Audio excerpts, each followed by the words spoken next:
कहानी की शुरुआत में ही ये पता चल गया था कि सब कुछ ध्रुव की योजना का हिस्सा था।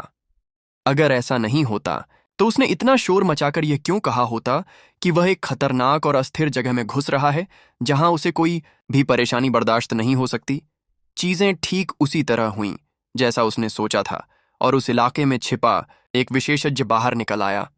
अब वह ध्रुव के काबू में था और ध्रुव उसका इस्तेमाल अपनी मर्जी से कर सकता था। जब भी वह ईश्वरीय सेना की मुहर का गहरा इस्तेमाल करता था तो उसकी युद्ध शक्ति इतनी बढ़ जाती थी कि वह अपने रास्ते में आने वाली हर चीज को खत्म कर सकता था, यहां तक कि अमर लोगों को भी भेद सकता था। असंख्य राक्षसों की पिचफोर्क नाम की शैतानी वस्तु को लेने के बाद उसने नर्क कुचलने वाले गॉड मैमथ की ताकत से उसमें ऊर्जा भर दी, जिससे वह तुरंत झुक गया। यह इतना ताकतवर था कि एक पूरे संप्रदाय का खास हथियार हो सकता था, लेकिन अब यह ध्रुव का था। उस समय तो इसने उसके 70 शाही सर्प ताबीजों को भी पीछे छोड़ दिया था। इससे भी अच्छी बात यह थी कि एक बार जब वह चिलियोकॉसम मिरर पर पूरी तरह से काबू पा लेता तो उसके पास मायरियड फेंड्स पिचफर्क से भी बेहतर कुछ होगा। एल्डर इमोर्टल हाइपरफेंड चीखा और बाहर निकलने की कोशिश की। उम्मीद थी कि वह चिलियोकॉसम मिरर की दुनिया से निकल जाएगा, लेकिन अब वह और भी कमजोर हो गया था क्योंकि उसके पास मायरियड फेंड्स पिचफर्क नहीं था, और इसलिए वह ध्रुव का मुकाबला नहीं कर सकता था।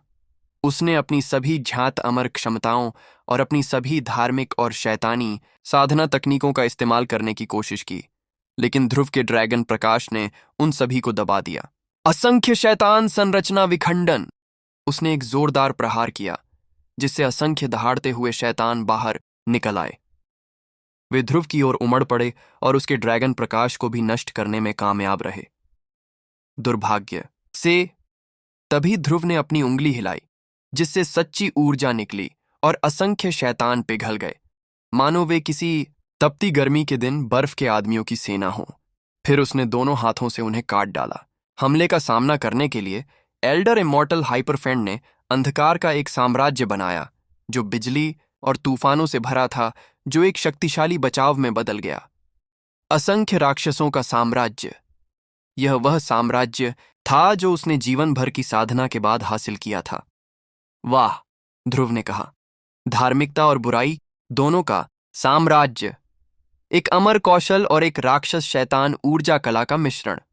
दुर्भाग्य से मुझसे निपटने के लिए ये काफी नहीं होगा। अगर हम चिलियोकॉसम दर्पण में न भी होते तो भी मैं तुम्हें हरा सकता था। तुम्हें मेरी साधना की सीमाओं का अंदाजा नहीं है। उसने शाश्वत स्वर्गीय आर्या गाना शुरू कर दिया, जिससे अनगिनत आदिम देव कौशल प्रकट हुए और उसने खुद को पहले से 10 गुना ज्यादा शक्तिशाली बना लिया।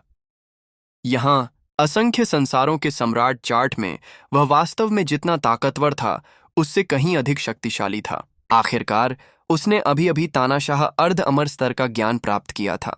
दुर्भाग्य से असंख्य विश्व सम्राट चार्ट की सीमाओं ने ही साधना आधारित सफलताएं प्राप्त करना असंभव बना दिया था। हालांकि उनके ज्ञानोदय के कारण उनकी सच्ची ऊर्जा अधिक शक्ति और गति के साथ प्रवाहित हुई। इसलिए उनके god legion paradise, hand of the one god और इटर्नल हेवनली आर्या सभी पहले की तुलना में थोड़े अधिक शक्तिशाली थे। शाश्वत स्वर्गीय आर्या के आशीर्वाद के कारण वह बड़ी तेजी से आगे बढ़ा तथा अपनी अंगुलियों को फैलाकर लाखों किलोमीटर चौड़ी हथेली का प्रहार किया। धड़ाम! असंख्य राक्षसों का साम्राज्य एक चट्टान पर फेंके गए मुर्गी के अंडे की तरह चकनाचूर हो गया। फिर उसने बड़े अमर अति राक्षस को पानी से मछली की तरह बाहर खींचा। बिना किसी हिचकिचाहट के उसने उस पर शैतान देवता की मुहर लगा दी और उसे चिपचिपे चावल के पकौड़े की तरह कसकर लपेट दिया। शैतान देवता की मुहर शैतान देवताओं को तो मुहरबंद कर सकती थी, अमर प्राणियों को नहीं। प्रक्रिया पूरी होने के बाद एल्डर इमोर्टल हाइपरफेंड स्थिर और पूरी तरह से असहाय हो गया। यह क्या है? ज्येष्ठ अमर अतिराक्षस ने कांपते हुए कहा। यह मुहर इतनी मजबूत कैसे हो सकती है? मैं इस पर विश्वास नहीं कर सकता। तुम मेरे अमर शरीर को कैसे बांध सकते हो? तुम तो बस एक गुंडा अर्ध अमर हो। मैं एक ज्येष्ठ अमर हूं जो अमर लोकों में स्वर्ग और पृथ्वी को भी धिक्कार सकता हूं। ध्रुव ने अपना सिर हिलाया। मुझे ऐसा नहीं लगता। तुम्हारी साधना का स्तर इतना ऊंचा नहीं है कि तुम अमर लोकों पर राज कर सको। फिर भी तुम्हारा अमर शरीर इस चिलियोकॉसम दर्पण के लिए एकदम सही आत्मा यंत्र बन जाएगा। नर्क अग्नि क्रूसिबल। विशाल अग्निकुंड प्रकट हुआ, तीव्र लपटों से जल रहा था। बिना किसी हिचकिचाहट के ध्रुव ने बड़े अमर अतिराक्षस को अंदर फेंक दिया, जिससे ऐसी करुण चीखें गूंजीं मानो पूरा आकाश और पृथ्वी हिल जाए। बाहर बड़े भाई, बड़े दूसरे भाई और बाकी सभी के रोंगटे खड़े हो गए, लेकिन ध्रुव ने जरा भी संकोच नहीं किया। सांस छोड़ते हुए उसने क्रूसिबल में सच्ची ज्वाला भेजी, जिससे एल्डर इमोर्टल हाइपरफेंड का शरीर धीरे धीरे पिघलने लगा, जिससे उज्ज्वल प्रकाश के कई कण निकले, जिन्हें ध्रुव ने बाद में दर्पण के देवतासार में भेज दिया। ध्रुव तेजी से अमर की इच्छा शक्ति को मिटा रहा था और उसे शुद्ध शक्ति की कठपुतली बना रहा था। ऊर्जा के विस्फोट के साथ चिलियोकॉसम मिरर पर उसका कब्जा तेजी से बढ़ रहा था। एल्डर अमर हाइपरफेंड के बिना उसे सफल होने के लिए बहुत ज्यादा मेहनत करनी पड़ती, लेकिन अब इसमें लगभग कोई मेहनत नहीं करनी पड़ती थी और यह प्रक्रिया और भी अधिक ज्ञानोदय की ओर ले जा रही थी। एक देव वस्तु के साथ आने वाली शक्ति के स्तर के विचार ने ध्रुव को उत्सुकता से भर दिया। मैं इसे स्वीकार करने से मना करता हूं। इस समय लुप्त होते हुए एल्डर इमोर्टल हाइपरफेंड की एक आखिरी चीख फूटी। वह अचानक एक काले धुएं के साथ फूट पड़ा, जो हरे रंग का लबादा पहने एक राक्षस में बदल गया। यह कोई और नहीं बल्कि एक स्वर्गीय शैतान था। यिन यांग, स्वर्ग शैतान आत्मा उलट दांव। पलक झपकते ही स्वर्ग शैतानों की एक पूरी सेना एल्डर अमर हाइपरफेंड की सहायता के लिए उतर आई। स्वर्ग शैतान, तुम्हें लगता है कि वे मेरे लिए मुसीबत खड़ी कर सकते हैं? ध्रुव ने हाथ हिलाए, और जब नर्क कुचलने वाले गॉड मैमथ की शक्ति सामने आई तो स्वर्ग शैतानों के चेहरे डर से भर गए। चीखते हुए वे गायब हो गए। आई! एल्डर इमोर्टल हाइपरफाइंड ने आखिरी चीख मारी, क्योंकि भागने की उसकी आखिरी कोशिश नाकाम हो गई थी। ध्रुव ने उस वृद्ध अमर के सिर पर हाथ रखा और उसमें ईश्वरीय शक्ति डाल दी, जिससे उसकी आत्मा नष्ट हो गई। फिर उसने उसके अमर शरीर को जला दिया, जिससे वह शुद्ध शक्ति में बदल गया। बज्जाज, पूरा चिलियोकॉसम मिरर कांपने लगा। बाहर से बड़े भाई और बड़े दूसरे भाई सब कुछ स्पष्ट रूप से देख सकते थे जो हो रहा था।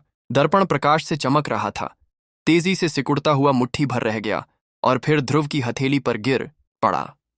अब वह एक प्राचीन तांबे के दर्पण से ज्यादा कुछ नहीं लग रहा था, जो सदियों से बेकार पड़ा था। हालांकि वह आकर्षक डिजाइनों से ढका हुआ था, फिर भी वह किसी भी तरह से खास नहीं लग रहा था। दर्पण हाथ में लेते ही उस जगह पर होने वाले सभी जादुई उतार चढ़ाव हवा में गायब हो गए। यह चिलियोकॉस्म दर्पण है छोटे भाई, बड़े भाई ने कुछ शक से कहा। ध्रुव से दर्पण लेकर उसने उसे अपने हाथों में उलट पलट कर देखा और उसमें कुछ सच्ची ऊर्जा भी डाली, लेकिन कोई नतीजा नहीं निकला। यह चिलियोकॉस्म मिरर है, ध्रुव ने कहा। हालांकि यह अभी अपने विकास के शुरुआती दौर में है। इसे इस्तेमाल करने से पहले इसे कुछ समय दो। मैं इसके स्पेस टाइम को विकसित करने और मंत्र रचनाओं को सक्रिय करने के लिए इसमें सच्ची ऊर्जा भरता रहूंगा। यह एक ईश्वरीय वस्तु है, लेकिन दुर्भाग्य से यह ऐसी चीज है जिसका इस्तेमाल बड़े बड़े अर्ध अमर भी नहीं कर सकते, यहां तक कि आप भी नहीं बड़े भाई। अगर आप इसे अमर शरीर के बिना इस्तेमाल करने की कोशिश करेंगे तो ये आपका खून चूस लेगा, इससे पहले कि आपको पता चले कि क्या हो रहा है। ध्रुव ने आह भरी। इसके साथ विलय होने पर मैंने खुद इसे एल्डर इमोर्टल हाइपरफेंड को नष्ट करते हुए देखा। यह सचमुच एक प्रभावशाली वस्तु है। दूसरी ओर उसका मायरियड फायंड्स पिचफर्क एक शक्तिशाली शैतानी वस्तु है। बड़े भाई, आप इसे क्यों नहीं ले लेते? मुझे यकीन है कि आप इसकी शक्ति का अच्छा उपयोग कर सकते हैं। यह कहते हुए ध्रुव ने मायरियड फायंड्स पिचफर्क बड़े भाई की ओर बढ़ाया, जिन्होंने इसे ले लिया और दर्पण वापस ध्रुव को दे दिया। मुझे यकीन नहीं हो रहा कि हमें वाकई एक देव वस्तु मिल गई, उसने कहा। उसने इसमें चाहे जितनी भी सच्ची ऊर्जा डाली हो, कुछ नहीं हुआ। मेरा गुप्त जादू भी मुझे इसका इस्तेमाल करने की ताकत नहीं देता। शायद मैं अपनी कुछ उम्र बढ़ाकर अपनी सच्ची ऊर्जा को 10 गुना बढ़ा सकता हूं, लेकिन उम्र कम करना इसके लायक नहीं होगा। छोटे भाई, तुम वाकई एक अजेय व्यक्ति हो। तुम सिर्फ चौथे दर्जे के अर्धअमर हो, लेकिन तुम पहले से ही एक देव वस्तु का इस्तेमाल कर सकते हो। तुम मेरी चापलूसी कर रहे हो, ध्रुव ने कहा। मैंने ईश्वरीय श्रेणी की सबसे शक्तिशाली ऊर्जा कला प्राप्त कर ली है। उसके और कई अन्य कारकों के कारण मेरे जीन अकल्पनीय रूप में बदल गए हैं। संयोग से ज्येष्ठ भाई, अब जब अजेय समाज फिर से एक हो गया है तो क्यों न हम जाकर देखें कि हमें और क्या क्या खजाने मिल सकते हैं और फिर यहां से निकल जाएं। आप क्या सोचते हैं? मेरे पास अभी भी बहुत सारे आदिम देवकृमि के अंडे हैं, हमें बस उन्हें सेने की जरूरत है। वे असंख्य विश्व सम्राट चार्ट के शून्य को खा सकते हैं और हमें भरपूर लाभ पहुंचा सकते हैं। बोलते हुए उसने अपने प्रत्येक बड़े भाई और बहन के लिए एक अंडा निकाला। उसने मूल रूप से 138 अंडे प्राप्त किए थे, लेकिन उनमें से कई अंडे उसने अपने पिता, अपने भाई बहनों और सौरय कबीले के विभिन्न बच्चों को पुरस्कार के रूप में दे दिए थे। अपने बड़े भाइयों और बहनों को अंडे बांटने के बाद उसके पास केवल 80 अंडे ही बचे थे। फिर भी यह बहुत बड़ी संख्या थी। अविश्वसनीय। छोटे भाई, बड़ी 16वीं बहन फ्लावर फर्न ने कहा, आप निश्चित रूप से गुरु के उत्तराधिकारी बनने के योग्य हैं। आप कितने उदार हैं। यहां आने के बाद हमने खुद भी कुछ खोजबीन की, लेकिन हम में से किसी को भी एक भी आदिम गॉडवर्म नहीं मिला। लेकिन आप तो हम सबको गॉडवर्म के अंडे दे रहे हैं। बहुत हो गई बकबक, छोटी 16वीं बहन, बड़े भाई ने कहा। जल्दी करो और अंडे के साथ मिल जाओ और गॉडवर्म को सेओ। फिर हम देखेंगे कि छोटा भाई ध्रुव हमारे लिए और क्या लेकर आए हैं। बड़े भाई ऐसे व्यक्ति थे जो तुरंत और निर्णायक कदम उठाते थे और उन्होंने अंडे में सच्ची ऊर्जा भरना शुरू कर दिया था। एक क्षण बाद अंडा फूटा और एक गॉडवर्म प्रकट हुआ, जिसे बड़े भाई ने अपने डेंटियन क्षेत्र में समाहित कर लिया। उसके चेहरे पर एक बड़ी सी मुस्कान फैल गई। एक गॉडवर्म के साथ मैं न केवल अपनी अगली सफलता प्राप्त कर पाऊंगा, बल्कि स्वर्गारोहण से पहले ही ऊपर की अमर दुनिया की शक्ति का लाभ भी उठा पाऊंगा। मैं जल्दी ही एक अमर शरीर बना पाऊंगा।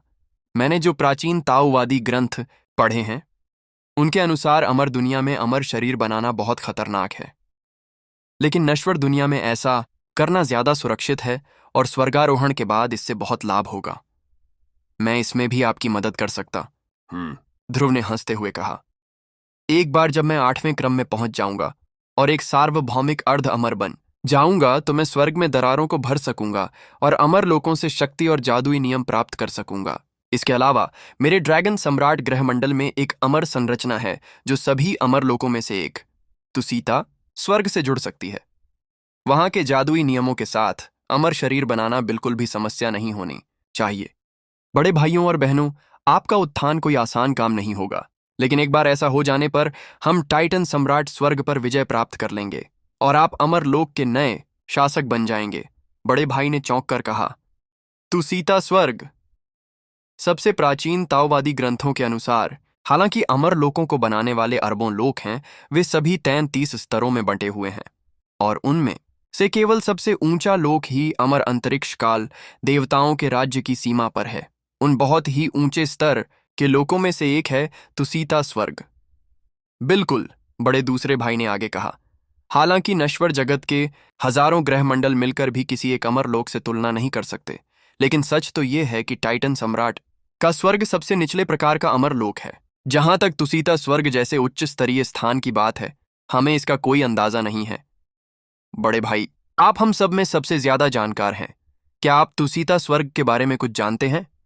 यह एक बहुत ही रहस्यमयी जगह है। ऐसा माना जाता है कि वहां से मिली ऊर्जा का एक छोटा सा अंश भी अविश्वसनीय साधना उन्नति का कारण बन सकता है। मैंने तो यह भी सुना है कि वहां जन्म लेने वाले लोग अमर होकर निकलते हैं। अगर हमें सचमुच तुसीता स्वर्ग के जादुई नियमों तक पहुंच मिल जाए तो अमर शरीर बनाने से हम टाइटन सम्राट स्वर्ग के अमर प्राणियों से लाखों गुना ज्यादा शक्तिशाली बन जाएंगे और एक बार वहां पहुंच जाने पर हम अपने सामने आने वाले किसी भी व्यक्ति पर हावी हो जाएंगे। खैर छोटे भाई, मुझे चिंता है कि आपके लक्ष्य कुछ ज्यादा ही ऊंचे हैं। आखिरकार यह इस धारणा पर आधारित है कि आप पूरी नश्वर दुनिया को जीतकर उसे एकजुट कर सकते हैं और विश्वास की शक्ति से पोषण के लिए नियमों का एक रहस्यमयी जाल स्थापित कर सकते हैं। यह कोई आसान काम नहीं होगा। अगर आप इसे कर सकते हैं तो टाइटन सम्राट स्वर्ग पर विजय प्राप्त करना कोई समस्या नहीं होगी। खैर, आपके पिता बहुत शक्तिशाली व्यक्ति हैं।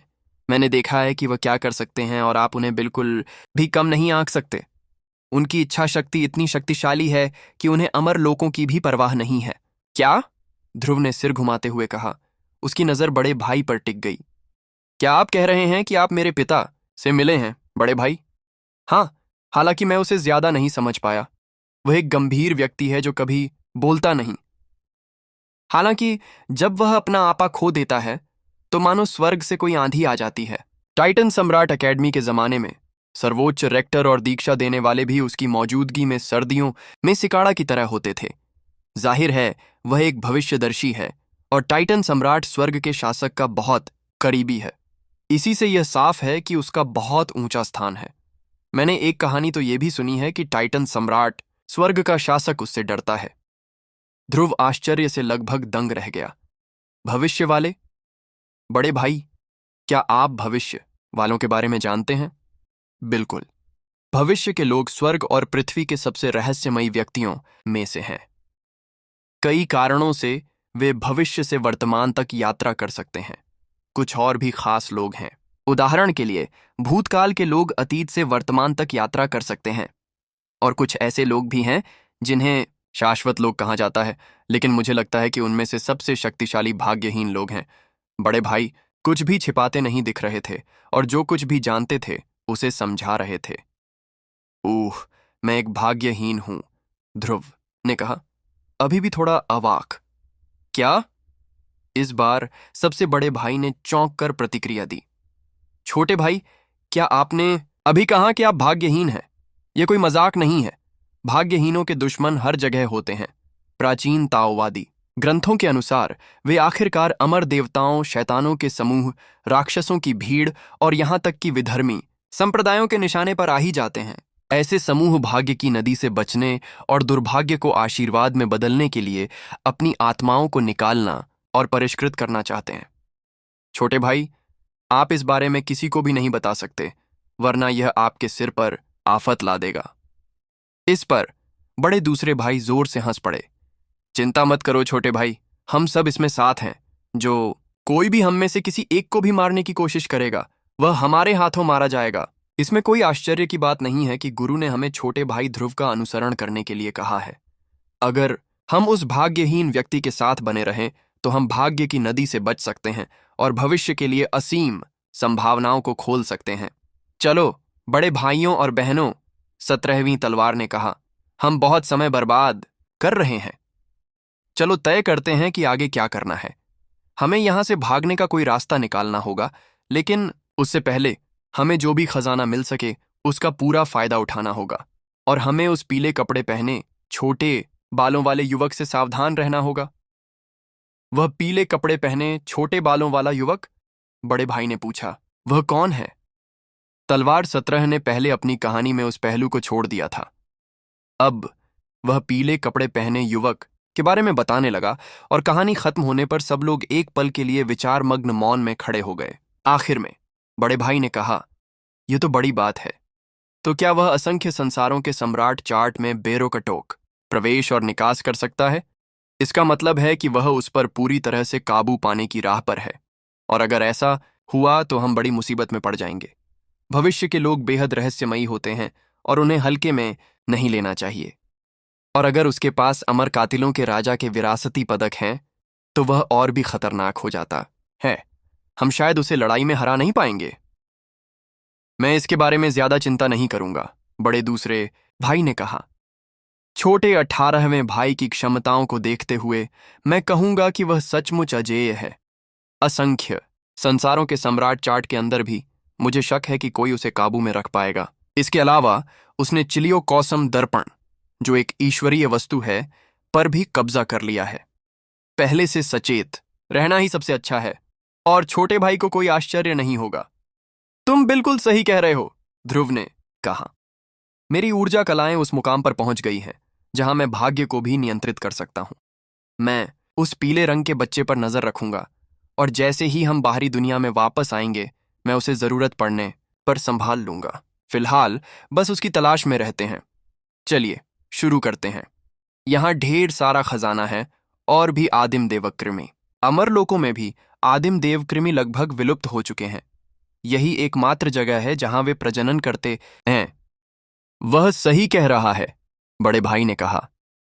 प्राचीन अभिलेखों में लिखा है कि अमर लोकों के कुछ शासक देवकृमि इकट्ठा करते, उन्हें परिष्कृत करते और फिर उन्हें आदिम अराजकता कृमियों में बदल देते, जिनका उपयोग वे देवताओं की सेना की दुनिया में आगे बढ़ने के लिए करते।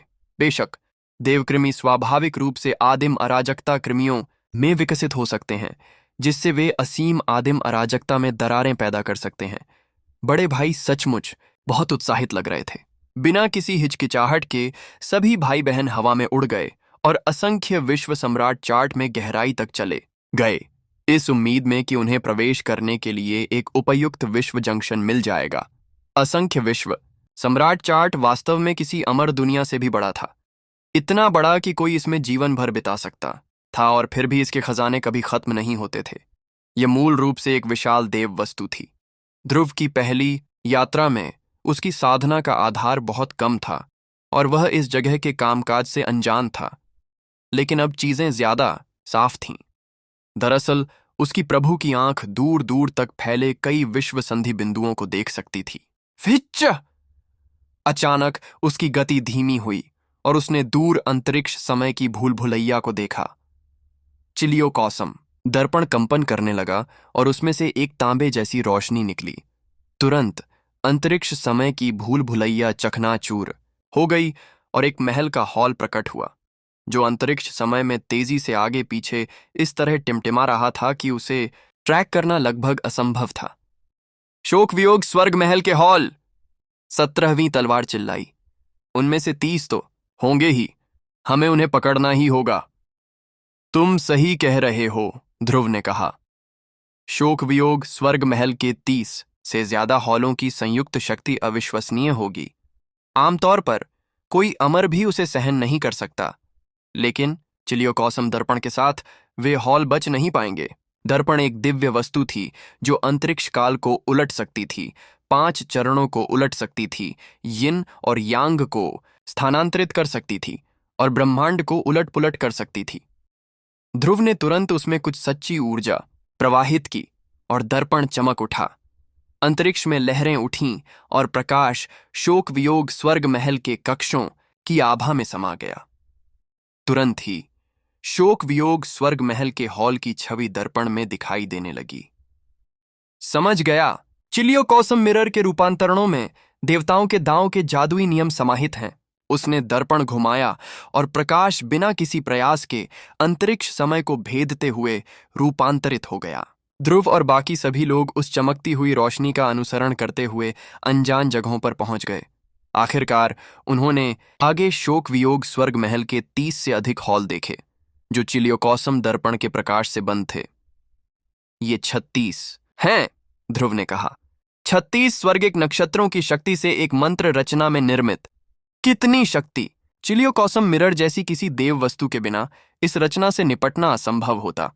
उन्होंने अपना हाथ आगे बढ़ाया तथा एक ईश्वर के हाथ को चिलियोकॉसम दर्पण के साथ मिलाकर एक ब्लैक होल बनाया, जिसने सभी 36 हॉलों को अपने अंदर समाहित कर लिया। उनके साथ महानाता के नर्क में उसका साम्राज्य और भी मजबूत और गहरा हो जाएगा।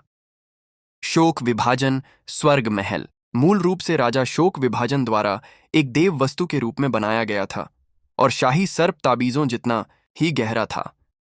उसी क्षण जब ध्रुव शोक वियोग स्वर्ग महल के हॉल पर हाथ रखने ही वाला था, अचानक कुछ दूरी पर एक विशाल वर्महोल प्रकट हुआ और एक विशाल शॉक वेव निकली, जिसके भीतर से एक ग्रह के आकार का गॉड वर्म प्रकट हुआ।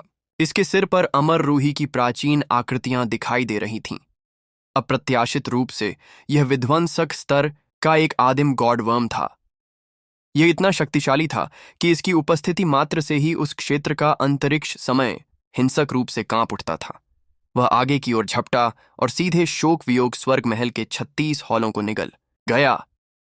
छोटे कमीने, ध्रुव ने सोचा, इन गलियारों से मैं ऊपर स्वर्गलोक तक पहुंच सकता हूं।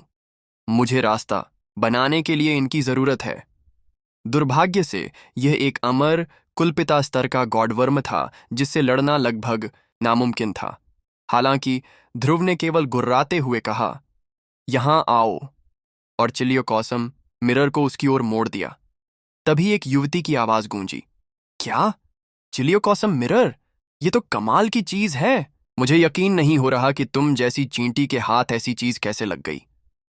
तभी ध्रुव को एहसास हुआ कि एक युवती गॉडवर्म के सिर पर खड़ी थी। अप्रत्याशित रूप से एक अमर स्तर का गॉडवर्म प्रकट हुआ जिस पर एक युवती सवार थी। एक विध्वंसक गॉडवर्म को नियंत्रित करने के लिए किस तरह की महिला की आवश्यकता होगी? गॉडवर्म के जीन अपने आप ही सामान्य जीन से करोड़ों गुना ज्यादा मजबूत थे और उन सभी में देवताओं का वंश था। उनमें से किसी एक का अमर के साधना स्तर तक पहुंचना लगभग समझ से परे की बात थी। 100 साधारण अमर प्राणी भी मिलकर ऐसी ही किसी चीज से भस्म हो जाएंगे। इसे देखते हुए इसमें कोई शक नहीं था कि यह महिला कम से कम अमर तो थी ही, और यह भी नहीं हो सकता था कि वह पहले चरण की शून्य विध्वंसक थी। एल्डर इमोर्टल हाइपरफाइंड और अमर दूत ध्रुव द्वारा पकड़े गए दोनों ही पहले चरण के शून्य विध्वंसक थे। वे लोग जो शून्य को खत्म कर सकते थे और इसका उपयोग सच्चे और वास्तविक अमर शरीर बनाने के लिए कर सकते थे। जहां तक सबसे बड़े भाई और यहां तक कि विद्युत का प्रश्न है, वे ऐसे लोग थे जिन्होंने विध्वंस के रूही का ज्ञान प्राप्त किया था, लेकिन वे केवल शून्य विध्वंस के सबसे बुनियादी आधारभूत स्तर तक ही पहुंच पाए थे। हालांकि इस युवती की आभा एल्डर इमोर्टल हाइपरफिएंट से बिल्कुल अलग थी। वह पहले चरण में नहीं बल्कि दूसरे चरण में थी, जिससे वह एक अंतरिक्ष विध्वंसक बन गई। प्राचीन ताओवादी ग्रंथों के अनुसार विध्वंस स्तर को 9 चरणों में विभाजित किया गया था, जिनमें से प्रत्येक के लिए अमर रूही के विभिन्न जादुई नियमों का ज्ञान आवश्यक था। पहला चरण शून्य विध्वंस था, जिसमें व्यक्ति एक अमर शरीर का निर्माण करता था। दूसरा अंतरिक्ष विध्वंस था, जिसमें व्यक्ति अंतरिक्ष को भेद कर वास्तविकता की साधना करता था। तीसरा विचार विध्वंस था, जिसमें व्यक्ति नए विचारों के निर्माण के उद्देश्य से अपने स्वयं के विचारों को नष्ट करता था। उन नए विचारों का उपयोग असीम अमर कौशल, अद्वितीय जादू और अविश्वसनीय नवजात दिव्यताओं को बनाने के लिए किया जा सकता था। इस स्तर के बारे में कहा जाता था कि एक विचार एक दुनिया का निर्माण कर सकता है। जहां तक उससे आगे के विध्वंसक स्तरों का प्रश्न है, वे बहुत ही रहस्यमयी थे। उदाहरण के लिए, एक स्तर मूल विध्वंसक था, जिसमें सार को नष्ट करके ब्रह्मांड के साथ विलय करना और कल्पित रूही के अनुरूप होना शामिल था। ऐसे लोग जो ब्रह्मांड के सार से अविभाज्य हो गए, अमर प्राणियों के बीच सम्राटों के समान थे। असंख्य लोगों के सम्राट चार्ट में इतना शक्तिशाली व्यक्ति क्या कर रहा है?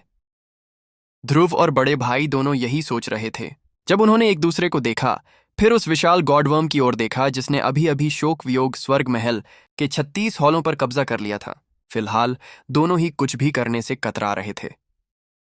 तुम कौन हो सकती हो? ध्रुव ने सोचा।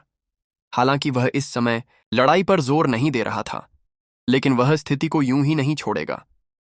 भाग्य का चक्र पहले से ही उसके सिर के ऊपर घूम रहा था, जिससे वह उस युवती की युद्ध क्षमता का आकलन कर सकता था।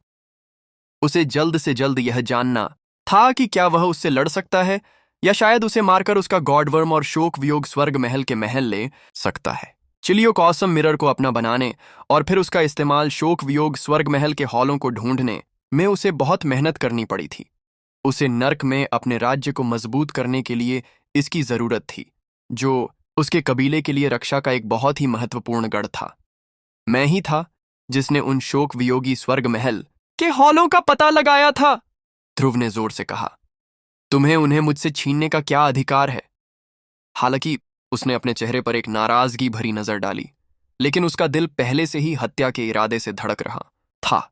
वह जरूरत पड़ने पर बिजली गिराने के लिए भाग्य चक्र और चिलियो कॉसम दर्पण दोनों का इस्तेमाल करने की तैयारी भी कर रहा था। गॉडवर्म पर बैठी युवती ने लाल रंग के खूबसूरत कपड़े पहने थे और ध्रुव और अजेय सोसाइटी के अन्य लोगों को सचमुच ऊंची नजरों से देख रही थी। ठंडी सांस लेते हुए उसने कहा, तुम लोग कौन हो? मुझसे इस तरह बात करने की तुम्हारी हिम्मत कैसे हुई? तुम्हारे पास तो अमर शरीर भी नहीं है। तुम नश्वर हो, ज्यादा से ज्यादा अर्ध अमर दास। यहां जितने भी लोग हैं उनमें से सिर्फ तुम, उसने बड़े भाई की ओर इशारा किया, विध्वंसक स्तर पर हो और अमर बनने के लिए तैयार हो। लगता है तुम्हारा भी किसी देवता जैसा वंश है। खैर, उस स्थिति में मैं तुम्हें समझा दूं कि मैं नियॉन रेड हेवन की एक अमर अधिकारी हूं जो यहां असंख्य संसारों के सम्राट चार्ट में खजाने की तलाश में है। बड़े भाई को घूरते हुए उसने कहा, तुम्हारा नाम क्या है? जब आप हमें वो शोक वियोग स्वर्ग महल के हॉल देंगे तब मैं आपको अपना नाम बताऊंगा, उन्होंने जवाब दिया। बड़े भाई जाहिर तौर पर बहुत ही उग्र व्यक्ति थे और इस युवती की कही बातों से बिल्कुल भी खुश नहीं थे। तुम्हें सच में नहीं पता कि तुम्हारे लिए क्या अच्छा है ना? उसने कहा। उसके चेहरे पर बहुत ठंडक छा गई। खैर, तुम जैसी प्रतिभा जिसका वंश किसी देवता के समान हो एक बेहतरीन गुलाम साबित होगी। देखो, नियॉन रेड हेवन असंख्य संसारों के सम्राट चार्ट में जाने के रास्ते बना सकता है। तुम लोग यहाँ फंसे हुए हो और बाहर निकलने का कोई रास्ता नहीं है, लेकिन मैं किसी भी समय नियॉन रेड हेवन वापस जा सकती हूँ। मैं तुम्हें एक प्रस्ताव देती हूँ। अपने साथियों को मार डालो और मेरे सामने झुक जाओ। अगर तुम ऐसा करोगे तो मैं जाते समय तुम्हें अपने साथ ले जाऊंगी। क्या? किसी अमर लोक का रास्ता? ध्रुव ने सोचा। यह स्त्री कहीं नश्वर लोक से नहीं बल्कि ऊपर से आई है। मैंने पहले कभी नियॉन लाल स्वर्ग के बारे में नहीं सुना। उन्होंने यहां कोई रास्ता खोला है। इसमें किस स्तर का जादू रहा होगा? ये एक अस्थायी रास्ता जरूर होगा, लेकिन उसे बनाना भी बहुत महंगा रहा होगा। अगर मैं इस स्त्री को पकड़ लूं तो शायद मैं उस रास्ते से इस नियॉन लाल स्वर्ग को देखने जा सकूं। जब ध्रुव अपने अगले कदम के बारे में सोच रहा था तब सबसे बड़ा भाई चिल्लाया, क्या तुम आत्महत्या करने के बारे में सोच रहे हो या कुछ और? अचानक वह एक धारदार बिना म्यान वाली तलवार की तरह प्रतीत होने लगा। उसकी आभा अमर थी और वह अपने सामने आने वाले किसी भी जीवित प्राणी का वध करने में सक्षम थी। बड़े भाई बहुत पहले से ही शीर्ष विशेषज्ञों में एक शीर्ष विशेषज्ञ रहे थे। इसके अलावा ध्रुव द्वारा उन्हें गॉडवर्म का अंडा दिए जाने से पहले ही उन्हें असंख्य विश्व सम्राट चार्ट में बहुत लाभ हुआ था। अब जब उनके पास अपना गॉडवर्म था तो अंतरिक्ष के ईश्वरीय नियमों पर उनका नियंत्रण और भी बेहतर हो गया था और वे ज्ञानोदय के उच्चतर स्तरों तक पहुंच गए थे। तथ्य यह है कि नियॉन रेड हेवन की इस महिला ने उसे अपने छोटे भाइयों और बहनों को मारने और फिर उसके प्रति निष्ठा स्वीकार करने का सुझाव दिया था, जिससे वह उसे मार डालना चाहता था। मैं देखना चाहता हूं कि एक असली अमर क्या कर सकता है। युद्ध के देवता को आने दो। अंतरिक्ष पर प्रभुत्व स्थापित करने के लिए एक महान रूही। उसकी हथेली से ऊर्जा की एक काली धारा निकली जो कोई और नहीं बल्कि ध्रुव द्वारा उसे दी गई शैतानी वस्तु थी, असंख्य राक्षसों का घड़ा। ध्रुव ने उस वस्तु में मौजूद शैतानी ऊर्जा को एक ईश्वर के रक्त से शुद्ध करके उसे शुद्ध और पवित्र बना दिया था। अब यह एक ईश्वर और शैतान के मेल जैसा था, जो धार्मिक और दुष्ट दोनों साधना पथों की अभिव्यक्ति था। जैसे ही बड़े भाई ने हमला किया, राक्षसी ऊर्जा फूट पड़ी, जिससे पूरा क्षेत्र राक्षस शैतान साम्राज्य में बदल गया। बेवकूफ! लाल कपड़ों में युवती चिल्लाई। तिरस्कार पूर्वक हाथ हिलाते हुए उसने कहा, दिव्य इंद्रधनुष उतरता है। पंचरंगी दुनिया, लाल धूल का स्वप्न, भव्य और असीम शून्यता। अंतरिक्ष के ईश्वरीय नियम मानो चीख रहे थे जब असीम और चमकती लाल धूल उस क्षेत्र में फैल गई। यह मनमोहक था, जिससे पूरी दुनिया ऐसे घूम रही थी मानो तर्क हमेशा के लिए खत्म हो गया हो। यहां तक कि जादुई नियम भी दम तोड़ रहे थे। अचानक एक विशाल भंवर उत्पन्न हुआ, जिसने बड़े भाई की राक्षसी ऊर्जा को अस्त व्यस्त कर दिया और उसे पीछे की ओर लड़खड़ाने पर मजबूर कर दिया। उसकी वास्तविक ऊर्जा अस्त व्यस्त हो गई। अप्रत्याशित रूप से वह इस युवती के बराबर भी नहीं था। वह एक विशेषज्ञ थी जो शून्य विध्वंसकों से भी आगे थी, एक वास्तविक अमर जो नश्वर दुनिया में लगभग अजेय थी। मैंने तुम्हें मुंह दिखाने की कोशिश की, कमीने, पर तुमने मना कर दिया। मुझे नहीं पता तुम नश्वर लोग असंख्य संसारों के सम्राट चार्ट में कैसे पहुंच गए, लेकिन अगर तुम्हें लगता है कि तुम इसके सबसे बड़े खजाने ले जाओगे तो तुम पागल हो। हम नियॉन लाल स्वर्ग से यहां की हर चीज पर अपना दावा ठोक चुके हैं। तुम मुझे वो शैतानी चीज और वो चिलियो कॉसम मिरर दे दो फौरन। तुम जैसे कीड़ों के लिए एक ईश्वरीय चीज होना सरासर अपमान है। बोलते समय भी उसने ईश्वरीय इच्छा की धारा को घातक हमले में प्रवाहित कर दिया। उसकी आंखों से एक चमकदार रोशनी निकली, ऐसी रोशनी जो शून्य को भेद सकती थी और दुनियाओं का अंत कर सकती थी। इसे एक अजीब सा 5 रंगों वाला फूल निकला जो बड़े भाई की ओर तेजी से बढ़ा, और साथ ही एक शक्तिशाली गुरुत्वाकर्षण बल भी लगा। दरअसल यह इतना शक्तिशाली लग रहा था कि कई ग्रहों को अपने अंदर समा सकता था। बड़े भाई के मुंह से खून की धार बह रही थी, फिर भी वह जरा भी चिंतित नहीं था। इसके बजाय उसने एक विनाशकारी शक्तिशाली ऊर्जा कला का प्रयोग किया। विशाल पर्वत और नदियां, सचमुच स्वर्ग आनंदमय है। उसकी आत्मा की गहराई से एक अत्यंत प्राचीन आवाज गूंजने लगी, और यद्यपि यह शाश्वत स्वर्गीय अरिया के स्तर की नहीं थी, फिर भी यह स्पष्ट रूप से एक प्राचीन देव आत्मा द्वारा लिखा गया भजन था। उसका हाथ मुट्ठी में बंध गया और उसकी प्राण ऊर्जा उमड़ने लगी, जिससे वह एक पर्वत या नदी की तरह प्रतीत होने लगा, जो युगों की अपरिवर्तनीय आभा बिखेर रहा था। यह कौन सी मुक्का मारने की तकनीक है? लाल कपड़ों में लिपटी युवती ने कुछ हैरान होते हुए कहा। लेकिन तभी उसकी हत्या करने की नीयत जाग उठी और उसने अपनी उंगली से मुक्का मारने की शक्ति बढ़ा दी, जिससे वह एक विशाल अमर प्राणी की तरह लगने लगी, जो किसी राक्षस का सफाया करने निकली हो। शानदार समुद्र और महासागर, सचमुच पानी स्फूर्तिदायक है। बड़े भाई की मुक्का मारने की तकनीक फिर बदल गई, जिससे हवा में एक जबरदस्त आघात तरंग उठी। उसकी असली ऊर्जा एक ऐसे समुद्र की तरह थी जो पूरी दुनिया को संकट और विनाश में डुबो सकती थी। जब लाल वस्त्र पहने युवती ने इस प्रहार का सामना किया, तो उसके गॉडवर्म ने अचानक दर्द से एक लंबी चीख निकाली। दबा जा! युवती अपनी बाहें आगे फैलाते हुए चिल्लाई। देखते हैं तू कब तक अपना सार रक्त जलाता रहेगा। तूने मुझे तुझसे निपटने के लिए अपनी 30% शक्ति लगानी पड़ी है गुलाम। तुझे पाने के लिए यह सब करना ही पड़ेगा। मूर्ति भंजक सम्राट, वास्तव में राजसी सत्ता गूंज रही है। उस क्षण बड़े भाई भावशून्यता की स्थिति में पहुंच गए, मानो अपने गहरे भंडार से कुछ निकाल रहे हों। उनकी आंखें काली पड़ गईं, जैसे वे खाली हो गए हों, पर खाली नहीं बल्कि खाली। ऐसा लग रहा था जैसे उन्होंने संपूर्ण ब्रह्मांड को एक ओर रख दिया हो और निर्वाण पुनर्जन्म की शक्ति का उपयोग करके अपनी मुट्ठी की तकनीक को परम सीमा तक, जो कि समय स्थान से परे है, पहुंचा दिया हो। ऐसा लग रहा था मानो वे देवताओं के शाश्वत साम्राज्य में प्रवेश कर गए हों। वे एक सम्राट की तरह लग रहे थे, जो अत्यंत राजसी रूही से स्पंदित हो रहे थे, और उनका सारा ध्यान उनकी मुट्ठी पर केंद्रित था। उसकी मुट्ठियों की हरकत का ठीक ठीक वर्णन करना असंभव था। इसने जीवन ऊर्जा को अस्त व्यस्त कर दिया, अपने रास्ते में आने वाली हर चीज को नष्ट कर दिया, और युवती की जीवन ऊर्जा को छिन्न भिन्न कर दिया, जिससे वह लड़खड़ाकर पीछे की ओर गिर पड़ी। राजाओं के रूही की हत्यारी मुट्ठी, सबसे बड़े भाई ने गुर्राते हुए कहा, और अंततः उस तकनीक का खुलासा किया जिसका वह उपयोग कर रहा था। ठीक है, 50% शक्ति। युवती गुस्से से चिल्लाई।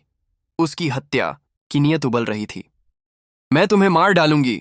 ये बहुत बुरा है कि मुझे तुम्हारे जैसे प्रतिभाशाली व्यक्ति को खोना पड़ेगा, और मैं तुम्हें जिंदा रखना चाहती हूं, लेकिन चूंकि तुम पीछे हटने को तैयार नहीं हो, इसलिए मैं अपनी पूरी 50% शक्ति लगा दूंगी।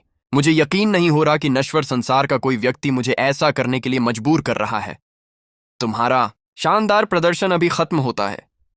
ऐसा प्रतीत हुआ जैसे शक्ति का एक उभार अमर दुनिया से आया हो और उस युवती में समाहित हो गया हो, जब वह अंतिम घातक हमले की तैयारी कर रही थी।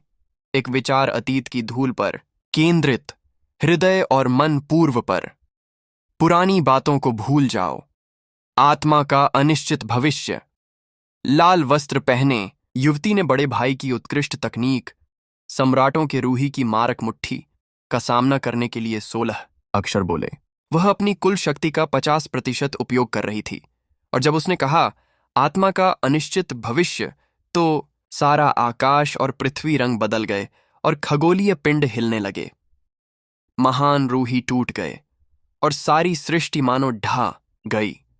ऐसा लगा मानो पूरे ब्रह्मांड का अंत आ गया हो, जिससे शरीर और आत्मा दोनों ही पूरी तरह से खो गए हों। युवती की हथेली से एक विनाशकारी तूफान आया और बड़े भाई को पूरी तरह से ढक लिया। इस बिंदु पर अमर स्तर के गॉडवर्म ने अपना मुंह खोला, मानो वह ध्रुव और बाकी सभी को निगलने की तैयारी कर रहा हो। गड़गड़ाहट। तभी ध्रुव ने आखिरकार एक कदम उठाया। वह समझ सकता था कि ज्येष्ठ भाई आखिरकार अपनी सीमा तक पहुंच गया था। सम्राटों के रूही की उसकी मारक मुट्ठी गहन और रहस्यमयी थी, लेकिन वास्तव में तकनीकों का एक अधूरा समूह थी। उदाहरण के लिए, अगर ध्रुव को केवल स्वर्ग के हॉल की मुट्ठी और एक ईश्वर के हाथ की पहली 3 मुद्राओं तक ही सीमित रखा जाता तो वह बहुत नुकसान में होता। परिस्थितियों को ध्यान में रखते हुए उन्होंने कुछ भी नहीं छिपाया। अब तक वह अपनी आभा को छुपाने और अपनी असली क्षमताओं को छुपाने के लिए भाग्य चक्र का इस्तेमाल कर रहा था। आखिरकार वह नहीं चाहता था कि लाल वस्त्रधारी युवती उसके बारे में कुछ भी जाने। लेकिन तभी अचानक उसने एक ऐसा हमला किया जो 3000 दुनियाओं को चकनाचूर कर सकता था और सृष्टि की किसी भी चीज को नष्ट कर सकता था। जैसे ही उसने एक ईश्वर का हाथ खोला, वह सीधे पारमिता की मुद्रा में पहुंच गया। कड़वाहट का एक असीम सागर प्रकट हुआ जिसके बीच में ध्रुव था। वह संसार के उद्धारकर्ता की तरह था जो सभी जीवों के लिए आशा और अनंत आशीर्वाद लेकर आया था। एक ईश्वर के हाथ की सच्ची गहराई प्रकट हो रही थी। आखिरकार एक परमेश्वर के हाथ का असली उद्देश्य दुनिया के लोगों को नष्ट करना नहीं था, बल्कि उन्हें बचाना और उन्हें स्वर्ग के अनंत राज्य में ले जाना था। प्राण ऊर्जा के उतार चढ़ाव ने उस युवती द्वारा छोड़ी गई सारी विनाशकारी शक्ति को तुरंत रोक दिया। ब्रह्मांड अपनी सामान्य अवस्था में लौट आया और गॉडवर्म कांपने लगा और ध्रुव को भयभीत दृष्टि से देखने लगा। अचानक उसे अपने हृदय की गहराई में एहसास हुआ कि यह व्यक्ति ऐसा है जिससे वह लड़ नहीं सकता। वह तुरंत बड़े भाई से दूर हट गया, जिससे ध्रुव उसे अपने गॉड लीजन पैराडाइज में ले जा सका। बड़े भाई, आपने बताया था कि उस मुट्ठी तकनीक को क्या कहते हैं? सम्राटों के रूही की मारक मुट्ठी? यह स्पष्ट रूप से एक अद्भुत ईश्वरीय ऊर्जा कला है। अफसोस की बात है कि यह पूरी नहीं है। हाँ छोटे भाई, यह सम्राटों के रूही का किलिंग फिस्ट है। मुझे यह यहाँ असंख्य विश्व सम्राट चार्ट में मिला जब मुझे एक रहस्यमयी इच्छा शक्ति और शक्ति से भरे स्थान का आभास हुआ। यह वास्तव में अमर संहारक राजा होमिसाइड नामक एक दुष्ट सम्राट के एक निष्ठावान भाई से आया था। यह निश्चित रूप से देवताओं की सेना के स्तर का कुछ है। इसमें कुल 7 मुद्राएं हैं, जिनमें से प्रत्येक एक प्राचीन ज्ञान समूह से मेल खाती है। यदि आप सभी मुद्राओं में निपुण हो जाते हैं तो आप वास्तव में देवताओं का वध कर सकते हैं। दुर्भाग्य से जो मैंने प्राप्त किया है वह राजा होमिसाइड की शेष शक्ति का केवल एक अंश है, जिसमें केवल 3 मुद्राएं हैं। यदि मेरे पास असंख्य विश्व सम्राट चार्ट में खोज जारी रखने का समय हो तो शायद मैं बाकी 4 भी पा सकूं। आखिर में उनकी आवाज के लहजे से स्पष्ट था कि वे केवल 3 चालें चलने से खुश नहीं थे। हालांकि उसने एक विचार के साथ ध्रुव को वे 3 मुद्राएं बता दी जो वह जानता था। विशाल पर्वत और नदियां वास्तव में स्वर्ग आनंददायक है। शानदार समुद्र और महासागर वास्तव में पानी स्फूर्तिदायक है। मूर्ति भंजक सम्राट वास्तव में राजसी सत्ता गूंजती रहती है। हर मुद्रा में पहाड़ों, समुद्रों, स्वर्गों, राजाओं, दिव्य शक्तियों और अन्य अनेकों के असीम परिवर्तन समाहित थे। जब ये सब एक साथ मिलते तो घातक परिणाम उत्पन्न हो सकते थे। इसकी शक्ति एक ईश्वर के हाथ से ज्यादा नहीं थी, लेकिन दुर्भाग्य से ध्रुव का अमर क्लोन एक ईश्वर के हाथ का उपयोग नहीं कर सका। ये 9 मुद्राएं केवल ध्रुव के सच्चे स्वरूप द्वारा ही विकसित की जा सकती थीं। इसीलिए अगर वह ये 3 क्षमताएं अपने क्लोन को दे देता तो वह और भी शक्तिशाली हो जाता और अमर प्राणियों का वध करने में और भी सक्षम हो जाता। बड़े भाई, जब मैं इस औरत को मार रहा हूं तो तुम पीछे क्यों नहीं हट जाते? यह कहते हुए ध्रुव आगे बढ़ा और गॉडवर्म के सिर पर बैठी युवती की ओर देखा। ग्रह के आकार का कीड़ा सिकुड़कर अंत तक केवल कुछ 1000 मीटर रह गया था, जिसमें अनगिनत प्रोलेग थे। जहां तक उस युवती की बात है तो जो कुछ हुआ उससे वह साफ तौर पर स्तब्ध थी। उसने कभी कल्पना भी नहीं की थी कि ध्रुव के पास इतनी शक्तिशाली ऊर्जा कलाएं होंगी कि वह उसकी असली ऊर्जा को चकनाचूर कर देंगी। लगता है मैं स्थिति पर ध्यान नहीं दे रही थी, उसने कहा। तो हमारे यहाँ एक और शीर्ष विशेषज्ञ है। आप 4थे क्रम के शक्तिशाली अर्धअमर हैं, लेकिन आपकी ऊर्जा कलाएं उससे कहीं ज्यादा शक्तिशाली हैं। फिर भी आप अभी भी एक कमजोर इंसान हैं, और आप स्पष्ट रूप से मेरे जैसे सच्चे अमर और आप जैसे नश्वर लोगों के बीच के विशाल अंतर को नहीं समझते। सच्चा अमर? ध्रुव ने उपहास भरी मुस्कान के साथ कहा। मैं अभी एक और सच्चे अमर से मिला हूं, जिसका नाम एल्डर इमोर्टल हाइपरफेंड है। उसने मेरा चिलियो कॉसम मिरर लेने की कोशिश की थी, इसलिए मैंने उसे मार डाला और उसे मिरर का नया स्पिरिट ऑटोमेटन बना दिया। लेकिन शायद मुझे उसकी जगह तुम्हें नया स्पिरिट ऑटोमेटन बना देना चाहिए। अच्छा, क्या तुम मजेदार नहीं हो? इस असंख्य संसार सम्राट चार्ट की यात्रा में मुझे कई दिलचस्प किरदार जरूर मिले हैं। गुस्सा होने के बजाय वह वास्तव में मजेदार लग रही थी। आंखों में चमक भरकर उसने आगे कहा, मैं नियॉन रेड हेवन में एक बहुत ही उच्च पदस्थ व्यक्ति हूं। तुम मुझे अमर अधिकारी फॉलन रेड कह सकती हो। तुम अपने इस बड़े भाई से भी ज्यादा ताकतवर लगते हो, तो मेरे साथ क्यों नहीं जुड़ जाते? मैं अब तक की सारी बदतमीजी और ईशनिंदा को भूल जाऊंगी और तुम्हें एक बहुत ऊंचा पद भी दूंगी। इस नश्वर संसार में एक भी घटिया समाज ऐसा नहीं है जो तुम्हारा भला कर सके। और अगर तुम अकेले अमरलोक में गए तो तुम पकड़े जा सकते हो, तुम्हारी प्राण शक्ति छीन ली जा सकती है और मारे जा सकते हो। ओ, तो आप भर्ती कर रहे हैं? ध्रुव हंसा। दुर्भाग्य से मैंने इसके बारे में कभी नहीं सुना। ये क्या था, नियॉन रेड हेवन? शायद अगर आप तुसीता हेवन या ऐसी ही किसी जगह से होते तो मैं आपके प्रस्ताव पर विचार कर सकता था। और दुर्भाग्य से आपकी साधना का आधार बिल्कुल भी प्रभावशाली नहीं है। शायद अगर आप एक गॉड मिथ होते तो मैं आपको गंभीरता से लेता। चेहरा गंभीर करते हुए उसने कहा, ठीक है, अगर तुम आसान तरीके से काम नहीं करोगे तो हम उन्हें मुश्किल तरीके से करेंगे। तुम जैसी प्रतिभा के लिए असंख्य संसारों के सम्राट चार्ट में फंसना बेकार होगा, इसलिए मैंने दया करके तुम्हें अपने साथ ले जाने का प्रस्ताव रखा। लेकिन तुम मेरे साथ मजाक कर रहे हो। खैर, अब तुम्हारे पास कोई मौका नहीं बचा। अब तुम्हारे लिए बस मरना ही बचा है। बकवास बंद करो, उन शोक वियोगी स्वर्ग महल के हॉलों को सौंप दो और शायद तुम इस मुठभेड़ से बच जाओ। सच कहूं तो ध्रुव मजाक मस्ती के मूड में नहीं था। जवाब का इंतजार किए बिना उसने नारकीय देवता का भाला बुलाया, जो हवा में भोंकते ही जलती हुई लौ के साथ प्रज्वलित हो गया। ये ड्रैगन अग्नि नहीं थी, बल्कि रात और मौत की अग्नि थी। जो कोई भी ऐसी आग देखता उसे डूबते सूरज की अंतिम चमक की याद आ जाती और वह मन ही मन शोक में डूब जाता। ध्रुव के साथ साथ नारकीय देवता भाला भी विकसित हुआ था और अब वह अकल्पनीय स्तर पर था। वास्तव में वह लगभग एक देव वस्तु थी। साथ ही वह अनिवार्य रूप से उसका एक अंग था और वह उसका उपयोग इतनी कुशलता से कर सकता था कि कोई भी उसका मुकाबला नहीं कर सकता था। इस पर उसकी पकड़ चिलियोकॉसम दर्पण के उपयोग की उसकी क्षमता से कहीं अधिक थी। जैसे ही भाला आगे बढ़ा, अपने रास्ते में आने वाली हर चीज को भेदता हुआ वह सीधे अमर अधिकारी फॉलन रेड के सामने आ गया। सामान्यतः आदिम गॉडवर्म अंतरिक्ष पर पूर्ण नियंत्रण रखते थे और अंतरिक्ष समय की इतनी तीव्र विकृतियों से घिरे होते थे कि उनकी अनुमति के बिना कोई भी उनके पास नहीं जा सकता था, अमर प्राणी भी नहीं। इसलिए अमर अधिकारी फॉलन रेड को समझ नहीं आ रहा था कि कोई उसके करीब कैसे पहुंच सकता है। उसके निजी साम्राज्य की सुरक्षा को भेदना तो दूर की बात है, लेकिन ऐसी कोई भी बाधा ध्रुव के नारकीय देवता भाले को रोक नहीं सकी। पलक झपकते ही अमर अधिकारी फॉलन रेड के माथे पर छुरा घोंपा जाने वाला था। ईश्वर भ्रष्ट करने वाली उंगली का प्रहार, वह चिल्लाई, बिना किसी दैवी श्रेणी की ऊर्जा कला का उपयोग करने में संकोच किए। हालांकि यह किसी ईश्वर आत्मा द्वारा निर्मित कोई शुद्ध कला नहीं लग रही थी, बल्कि नर्क के दुष्ट शैतानों द्वारा बनाई गई शैतानी कला जैसी लग रही थी। जाहिर है यह धार्मिकता और दुष्टता का मिश्रण था, जिसमें किसी अज्ञात ईश्वर आत्मा की कुछ शक्ति समाहित थी। जैसे ही उसकी उंगली आगे बढ़ी, उसमें से बुराई और पवित्रता की संयुक्त महिमा निकली, जो देवताओं को भी भ्रष्ट कर सकती थी। जो पवित्र है वह भ्रष्ट हो जाएगा, जो अमर है वह बिखर जाएगा।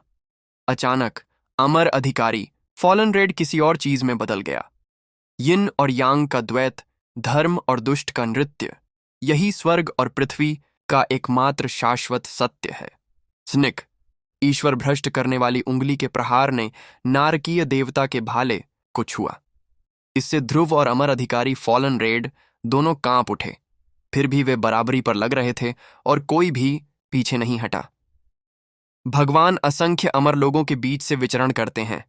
अमर अधिकारी फॉलन रेड का गॉडवर्म और भी सिकुड़ गया, जिससे शॉकवेव उत्पन्न हुई, जो ऐसा प्रतीत हुआ जैसे कोई भगवान लाखों अमर दुनियाओं के बीच विचरण कर रहा हो। चिलियोकॉसम मिरर, ध्रुव ने चिलियोकॉसम मिरर को आगे बढ़ाया, साथ ही अपनी उंगली चीरकर उसे खोला और उसमें से निकले खून से दर्पण की सतह पर एक छवि बनाई।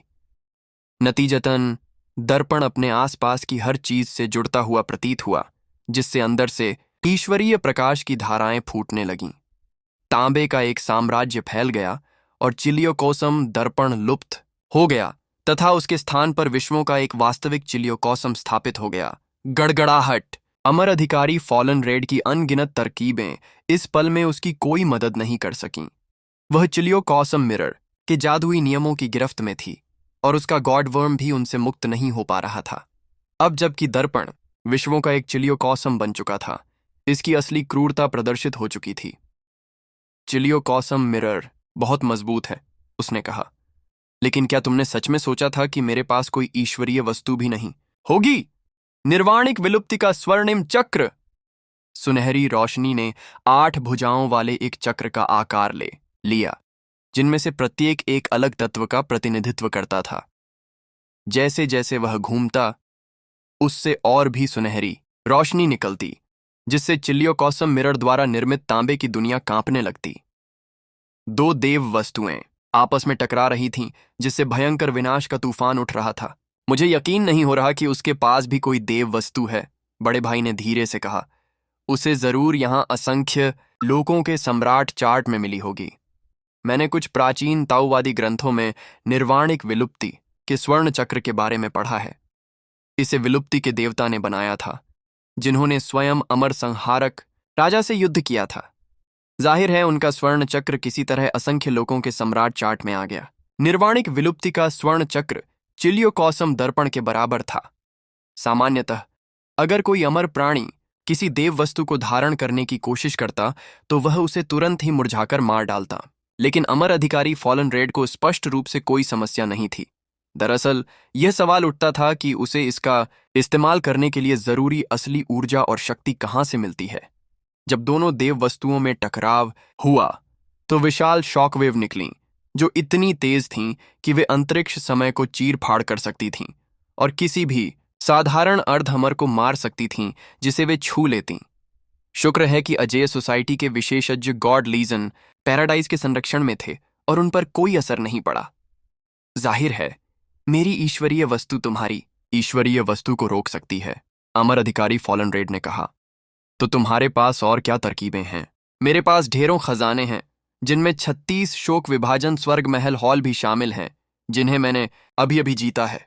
हालांकि मैं यह जानने के लिए उत्सुक हूं कि तुम क्या करने में सक्षम हो, और मैं यह सुनिश्चित करना चाहता हूं कि तुम समझो कि एक सच्चा अमर शरीर और एक पूरी तरह से अजेय ऊर्जा कला कैसी होती है। प्रतिक्रिया की प्रतीक्षा किए बिना वह अपने गॉडवर्म से छलांग लगाकर ध्रुव की ओर अपनी उंगली बढ़ाकर उड़ गई। यह फिर से उसकी ईश्वर भ्रष्ट करने वाली उंगली का प्रहार था, जो धार्मिकता और बुराई दोनों का मिश्रण था। स्विश! देवताओं और शैतानों का प्रकाश एक पूर्ण तरीके से मिलकर बाहर निकला। जब यिन कम हुआ तो यांग फला फूला, जब यांग कम हुआ तो यिन फला फूला। 2 देव निम्बस प्रकट हुए, जो बड़े होते जा रहे थे और समस्त स्वर्ग और पृथ्वी को थरथराते हुए देवसेना के स्वर्ग पर टूट पड़े। उसकी सुरक्षा को भेदते हुए ध्रुव की ओर बढ़ रहे थे। ईश्वर भ्रष्ट करने वाली उंगली का प्रहार, ध्रुव ने कहा। वह मुस्कुराया। यह तकनीक एक भ्रष्ट देवता द्वारा बनाई गई थी और इसमें धार्मिकता और बुराई के तत्वों का मिश्रण है। यह देवताओं और शैतानों का एक मिश्रण है, लेकिन दुर्भाग्य से यह दोषपूर्ण है। क्या आप देखना चाहते हैं कि असली मिश्रण कैसा दिखता है? मेरा हेलफायर क्रूसिबल विशेष रूप से भ्रष्ट देवताओं को परिष्कृत करने के लिए डिजाइन किया गया है। देखें और सीखें। गड़गड़ाहट। नर्क अग्नि क्रूसिबल प्रकट हुआ, जो तीव्र ड्रैगन अग्नि से जल रहा था, जो किसी भी चीज और हर चीज को पिघला सकता था। तुरंत ही अनगिनत भ्रष्ट देवताओं की चीखें उसके भीतर से गूंजने लगीं, और जब उंगली के प्रहार की 2 धारें उस अग्नि तक पहुंचीं तो वे जलकर नष्ट हो गईं। इस प्रकार नर्क अग्नि की शक्ति का विस्तार हुआ। क्या वह चीज विषम वास्तविक ऊर्जा को बेअसर कर सकती है? विशेष रूप से भयावह लग रहे अमर अधिकारी फॉलन रेड ने उंगली से वार करने की बजाय हथेली से वार करने की तकनीक अपनाई। देवताओं और शैतानों की आभाएं बेतहाशा उमड़ पड़ीं और अनगिनत विशाल विचित्र फूल प्रकट हुए। वे काले तो लग रहे थे पर काले नहीं, सफेद तो लग रहे थे पर सफेद नहीं, लाल तो लग रहे थे पर लाल नहीं। हरे तो लग रहे थे पर हरे नहीं। वे अत्यंत पवित्र तो थे, पर साथ ही शैतानी ऊर्जा से भरपूर भी थे। वे फूल देवताओं और शैतानों दोनों के अनुरूप थे, और उनमें दोनों के चरम पहलू समाहित थे। देवता और शैतान के फूल, उसने कहा। पंखुड़ियां बहुतायत में गिरती हैं, जिससे स्वर्ग और पृथ्वी पर शोक छा जाता है। हर फूल अस्तित्व के पूरे स्तर को नष्ट कर सकता है, और जब वे शून्य में खिलते हैं तो यिन कम हो जाता है और यांग फलता फूलता है। यांग कम हो जाता है और यिन फलता फूलता है। ऐसे फूल संसारों को जन्म दे सकते थे और उन्हें नष्ट भी कर सकते थे। यह सचमुच एक अद्भुत दिव्य क्षमता थी। देव और शैतान के फूल तब तक लगातार गिरते रहे जब तक कि अमर अधिकारी फॉलन रेड पंखुड़ियों में विलीन नहीं हो गया। जैसे ही फूल देवसेना के स्वर्ग से टकराए, जोरदार गड़गड़ाहट की आवाजें गूंज उठीं, मानो प्राचीन देवता उस पर कुल्हाड़ियों से हमला कर रहे हों। गॉड लीजन पैराडाइज, पीछे हटो, ध्रुव ने कहा। जैसे ही वह सिकुड़ा, उसने ऊपर भगवान और शैतान के फूलों की भरमार को देखा और अपना हाथ हिलाया, जिससे हेलफायर क्रूसिबल से एक गुरुत्वाकर्षण बल निकला। मूर्ति भंजक सम्राट। वास्तव में राजसी सत्ता गूंजती रहती है। हर मुद्रा में पहाड़ों, समुद्रों, स्वर्गों, राजाओं, दिव्य शक्तियों और अन्य अनेकों के असीम परिवर्तन समाहित थे। जब ये सब एक साथ मिलते तो घातक परिणाम उत्पन्न हो सकते थे। इसकी शक्ति एक ईश्वर के हाथ से ज्यादा नहीं थी, लेकिन दुर्भाग्य से ध्रुव का अमर क्लोन एक ईश्वर के हाथ का उपयोग नहीं कर सका। ये 9 मुद्राएं केवल ध्रुव के सच्चे स्वरूप द्वारा ही विकसित की जा सकती थीं। इसलिए अगर वह ये 3 क्षमताएं अपने क्लोन को दे देता तो वह और भी शक्तिशाली हो जाता और अमर प्राणियों का वध करने में और भी सक्षम हो जाता। रुर। जहां तक उस युवती की बात है, तो जो कुछ हुआ उससे वह साफ तौर पर स्तब्ध थी। उसने कभी कल्पना भी नहीं की थी कि ध्रुव के पास इतनी शक्तिशाली ऊर्जा कलाएं होंगी कि वह उसकी असली ऊर्जा को चकनाचूर कर देंगी। लगता है मैं स्थिति पर ध्यान नहीं दे रही थी, उसने कहा। तो हमारे यहां एक और शीर्ष विशेषज्ञ है। आप चौथे क्रम के शक्तिशाली अर्धअमर हैं, लेकिन आपकी ऊर्जा कलाएं उससे कहीं ज्यादा शक्तिशाली है। फिर भी आप अभी भी एक कमजोर इंसान हैं, और आप स्पष्ट रूप से मेरे जैसे सच्चे अमर और आप जैसे नश्वर लोगों के बीच के विशाल अंतर को नहीं समझते। अच्छा, क्या तुम मजेदार नहीं हो? इस असंख्य संसार सम्राट चार्ट की यात्रा में मुझे कई दिलचस्प किरदार जरूर मिले हैं। गुस्सा होने के बजाय वह वास्तव में मजेदार लग रही थी। आंखों में चमक भरकर उसने आगे कहा, मैं नियॉन रेड हेवन में एक बहुत ही उच्च पदस्थ व्यक्ति। तुम मुझे अमर अधिकारी फॉलन रेड कह सकती हो। तुम अपने इस बड़े भाई से भी ज्यादा ताकतवर लगते हो। तुम मेरे साथ क्यों नहीं जुड़ जाते? मैं अब तक की सारी बदतमीजी और ईशनिंदा को भूल जाऊंगी और तुम्हें एक बहुत ऊंचा पद भी दूंगी। इस नश्वर संसार में एक भी घटिया समाज ऐसा नहीं है जो तुम्हारा भला कर सके। और अगर तुम अकेले अमरलोक में गए तो तुम पकड़े जा सकते हो, तुम्हारी प्राण शक्ति छीन ली जा सकती है और मारे जा सकते हो। भ्रष्ट ईश्वर पंजा, अमर संसारों का नाश करो। ओह, तो आप भर्ती कर रहे हैं? ध्रुव हंसा। दुर्भाग्य से मैंने इसके बारे में कभी नहीं सुना। ये क्या था? Neon red heaven. शायद अगर आप तुसीता हेवन या ऐसी ही किसी जगह से होते तो मैं आपके प्रस्ताव पर विचार कर सकता था। और दुर्भाग्य से आपकी साधना का आधार बिल्कुल भी प्रभावशाली नहीं है। शायद अगर आप एक गॉडमिथ होते तो मैं आपको गंभीरता से लेता। चेहरा गंभीर करते हुए उसने कहा, ठीक है, अगर तुम आसान तरीके से काम नहीं करोगे तो हम उन्हें मुश्किल तरीके से करेंगे। तुम जैसी प्रतिभा के लिए असंख्य संसारों के सम्राट चार्ट में फंसना बेकार होगा, इसलिए मैंने दया करके तुम्हें अपने साथ ले जाने का प्रस्ताव रखा। लेकिन तुम मेरे साथ मजाक कर रहे हो।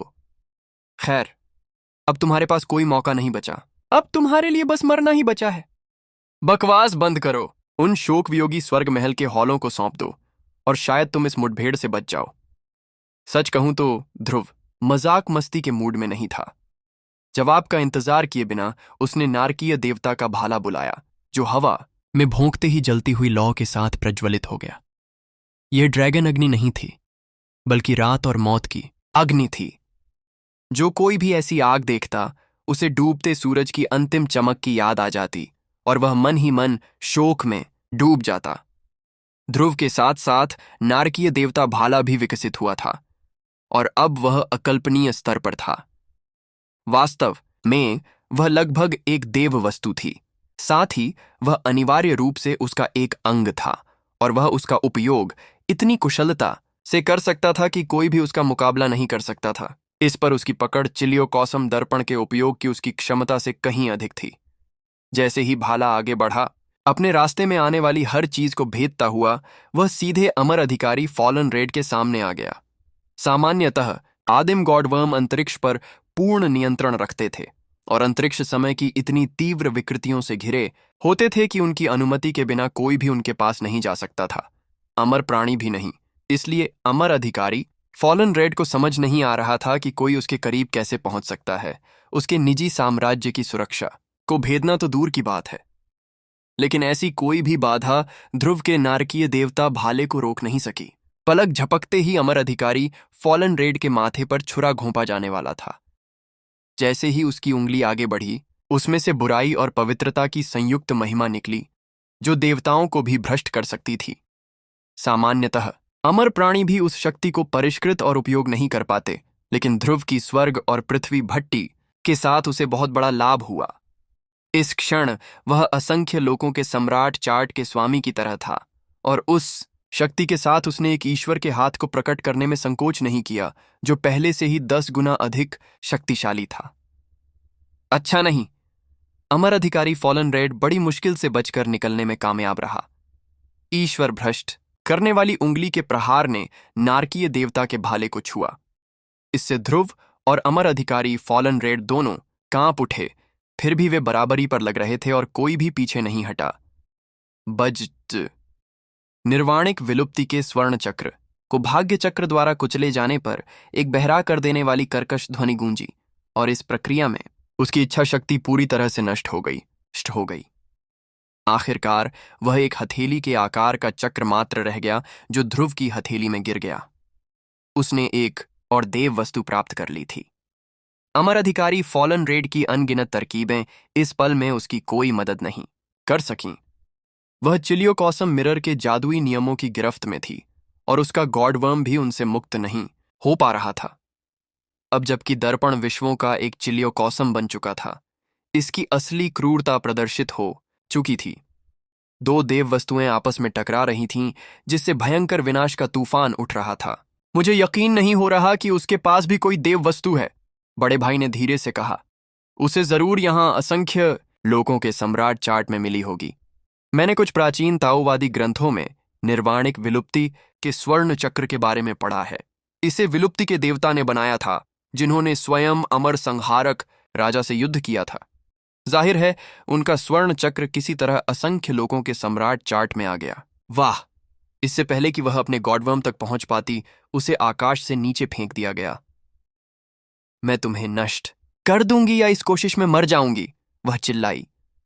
जरा रुको, नियॉन रेड हेवन हर समय असंख्य विश्व सम्राट चार्ट में विशेषज्ञ भेजता रहता है। कोई आएगा और तुम्हें मार डालेगा। अमर शरीर का दाह संस्कार। उसका अमर शरीर अचानक आग की लपटों में घिर गया, जिससे उसे थोड़ी अतिरिक्त शक्ति मिली, जिसने उसे ध्रुव से मुक्त होने में मदद की।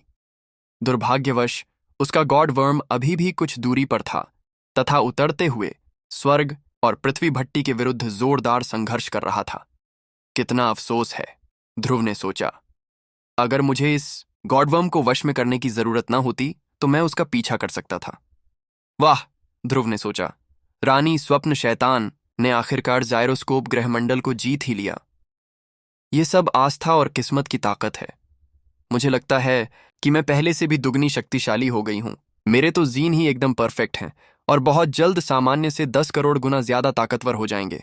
मैं तो अब लगभग किसी देवता के वंश तक पहुंच जाऊंगी। साधना के लिए आत्मिक पत्थरों या अमर पत्थरों का इस्तेमाल करने से किसी की भी सच्ची ऊर्जा की शक्ति में कोई खास बढ़ोतरी नहीं होती, न ही इससे सच्ची ऊर्जा में कोई बड़ा बदलाव आता है या उसका स्तर बढ़ता है।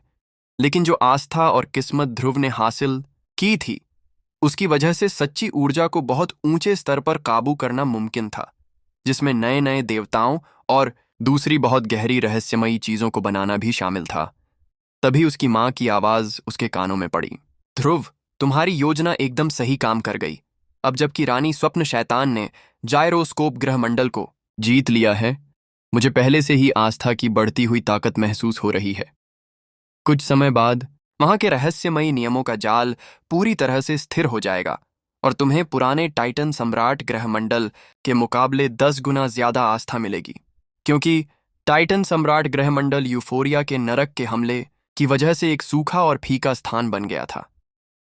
अगर तुम महान दिव्य देवरूही में आस्था और किस्मत की ताकत मिला दो तो तुम्हारी असली ऊर्जा का स्तर इतना बढ़ जाएगा कि वह अमर ऊर्जा की सीमा तक पहुंच जाएगा। ध्रुव की मां पवित्र माता ग्रीनसुरा बहुत तेजी से आगे बढ़ रही थीं। दैवीय रक्त पाने के बाद उनकी साधना सबसे ऊंचे स्तर पर पहुंच गई थी। वे पूजनीय अर्धअमर से लेकर सर्वव्यापी अर्धअमर, आदर्श अर्धअमर और अर्धविध्वंसक तक पहुंच गईं। जैसे हथौड़े से बर्फ को तोड़ना हो, उन्होंने सारी बाधाओं को पार कर लिया था। किसी भी मुसीबत ने उन पर जरा भी असर नहीं डाला था। इस समय तक वह अमर होने के बहुत करीब थीं। सफलता बस कोने में ही थी, मगर उन्हें इस सफलता को पाने की कोई जल्दी नहीं थी। अपने बेहतरीन जीन्स का इस्तेमाल करके उन्होंने पहले सच्ची ऊर्जा का और भी बड़ा भंडार बनाने की योजना बनाई।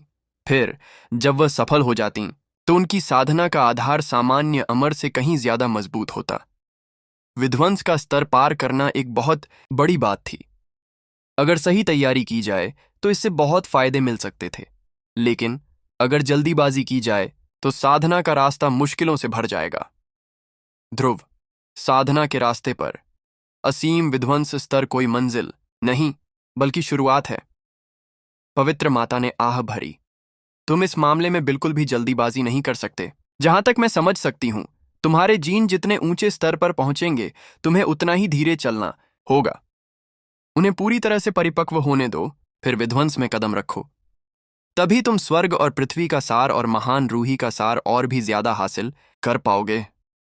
मुझे पता है मां, उसके क्लोन ने जवाब दिया।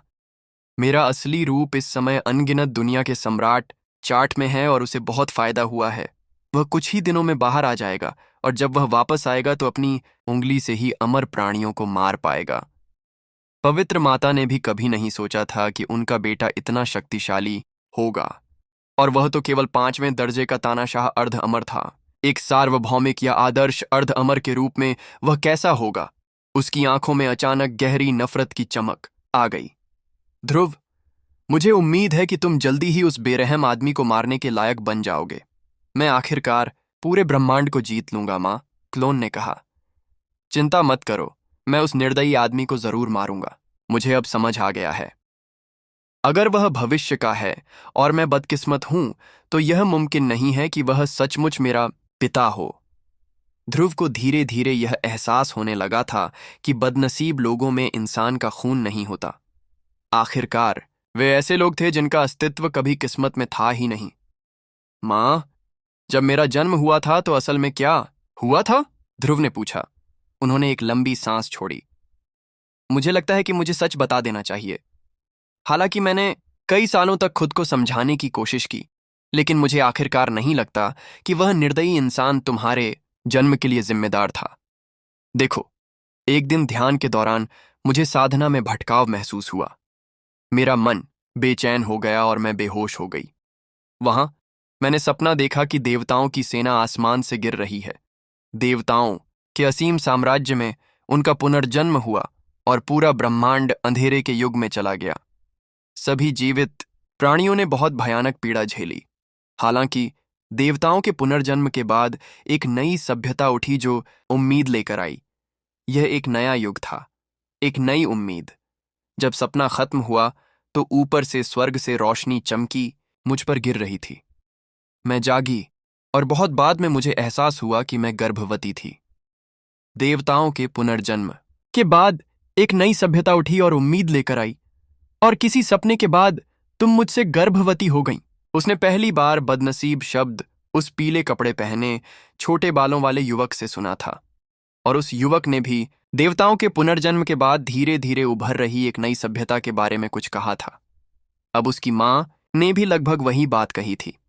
ऐसा लग रहा था जैसे यह कोई बहुत गहरा रहस्यमयी सिद्धांत हो जो पूरे स्वर्ग और पृथ्वी से जुड़ा हो। हाँ, मुझे वह सपना कल की तरह याद है। पवित्र माता ने उत्तर दिया। उन्होंने आह भरी। जब मुझे पहली बार पता चला कि मैं गर्भवती हूं तो उस निर्दयी आदमी ने मुझ पर बेवफा होने का आरोप लगाया था। उसने मुझे मारने की भी कोशिश की, हालांकि मैं बच गई। किस्मत से तुमने किस्मत को बदल दिया और मेरे छिपने की जगह का पता लगाना उसके लिए नामुमकिन बना दिया। जब तुम मेरे गर्भ में थे तो मुझे एक अजीब सा एहसास हुआ जैसे मैं जन्म से ही अदृश्य हूं। जहां तक मैं बता सकती हूं, तुम्हारे गर्भधारण और जन्म का तरीका ही था जिसकी वजह से तुम्हें दैवीय सेना की मुहर मिली। कौन सोच सकता था? तो फिर बदनसीब होने का असल में क्या मतलब है? काश मुझे जवाब ढूंढने का कोई रास्ता सूझता। वह जितना ज्यादा इस बारे में सोचता उतना ही वह इस नतीजे पर पहुंचता कि उसकी पहचान का शायद पवित्र माता से किसी खून के रिश्ते से कोई लेना देना नहीं है। यह ज्यादातर पुराने समय के देवताओं की रूही के किसी गुप्त पहलू से जुड़ा था। जहां तक उसके तथाकथित पिता का सवाल है तो यह साफ है कि उस आदमी का उससे कोई लेना देना नहीं था। दुर्भाग्य से अपनी साधना के मौजूदा स्तर को देखते हुए उसके लिए स्वर्ग के काम करने के सबसे गहरे पहलुओं को समझना मुमकिन नहीं था। इसलिए उसके लिए यह समझना मुमकिन नहीं था कि बदनसीब क्या होते हैं। हालांकि वह जानता था कि जैसे जैसे उसकी साधना जारी रहेगी उसे जवाब मिल जाएगा। आखिरकार सारे राज खुल जाएंगे और साफ हो जाएंगे। माँ, चिंता मत करो, मैं तुम्हारा सब कुछ संभाल लूंगा। मैं पहले से ही नश्वर दुनिया के किसी भी दुश्मन का सामना करने के लिए काफी शक्तिशाली हूं।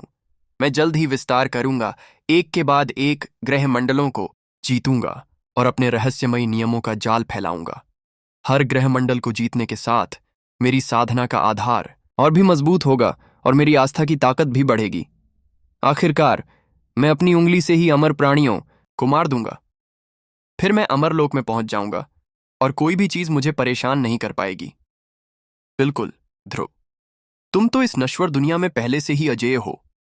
हालांकि तुम्हें सावधान रहना होगा। उस निर्दयी आदमी को हल्के में नहीं लेना चाहिए।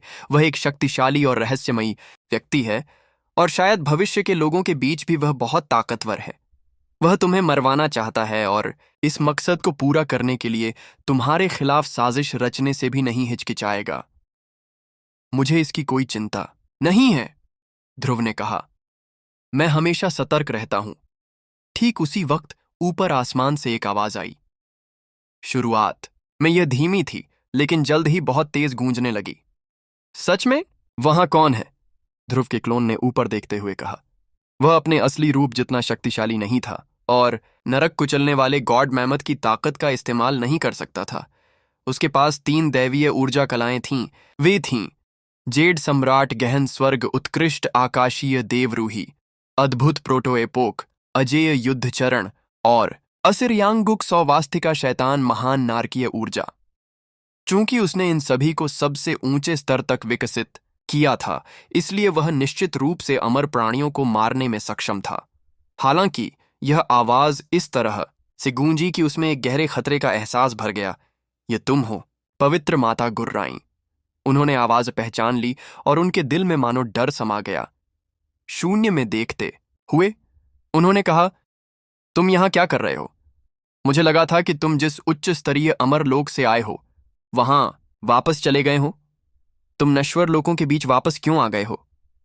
तुम्हें निम्न स्तरीय लोकों की रक्षा करने वाले सबसे ऊंचे जादुई नियमों को पार करने का अधिकार नहीं होना चाहिए। क्लोन की ओर मुड़कर उसने कहा, वह निर्दयी आदमी आ गया है। अपने अमर राज्य में वापस लौट जाओ। क्या? ध्रुव ने बहुत समय से यह मान लिया था कि वह अमर हो जाएगा और अमर लोकों की यात्रा करेगा। उसके बाद ही उसे उस हृदयहीन आदमी से मिलने का मौका मिलेगा जिसके बारे में उसकी मां ने बात की थी, उस तथाकथित पिता से जो उसका कोई खून का रिश्तेदार नहीं था। इस पल उसे साफ साफ एहसास हो गया था कि यह घुसपैठियां बहुत ज्यादा शक्तिशाली है। दरअसल वह इतना ताकतवर था कि उससे लड़ना नामुमकिन था। शुक्र है किबला का डिफाइड सम्राट ग्रहमंडल के सभी सबसे शक्तिशाली लोग पहले से ही महानत के नरक में थे। आपको कहीं नहीं जाना है। पूरे इलाके में बिजली का एक धमाका फैल गया और उसी समय एक आकृति प्रकट हुई। वह इंसान जैसा दिख रहा था और जाहिर है कि वह अस्तित्व के किसी ऊंचे स्तर का विशेषज्ञ था। वह अजीब और रहस्यमयी ऊर्जा से घिरा हुआ था जो आसमान की तरह नीले रंग के थे। उसकी आकृति साफ हो गई जिससे एक ऊंची नाक वाला युवक दिखाई दिया जो बेहद खूबसूरत था। उसकी उम्र 20 साल से ज्यादा नहीं लग रही थी, फिर भी उसकी आंखें अरबों खरबों ग्रहों के जीवन और मृत्यु से चमक रही थीं।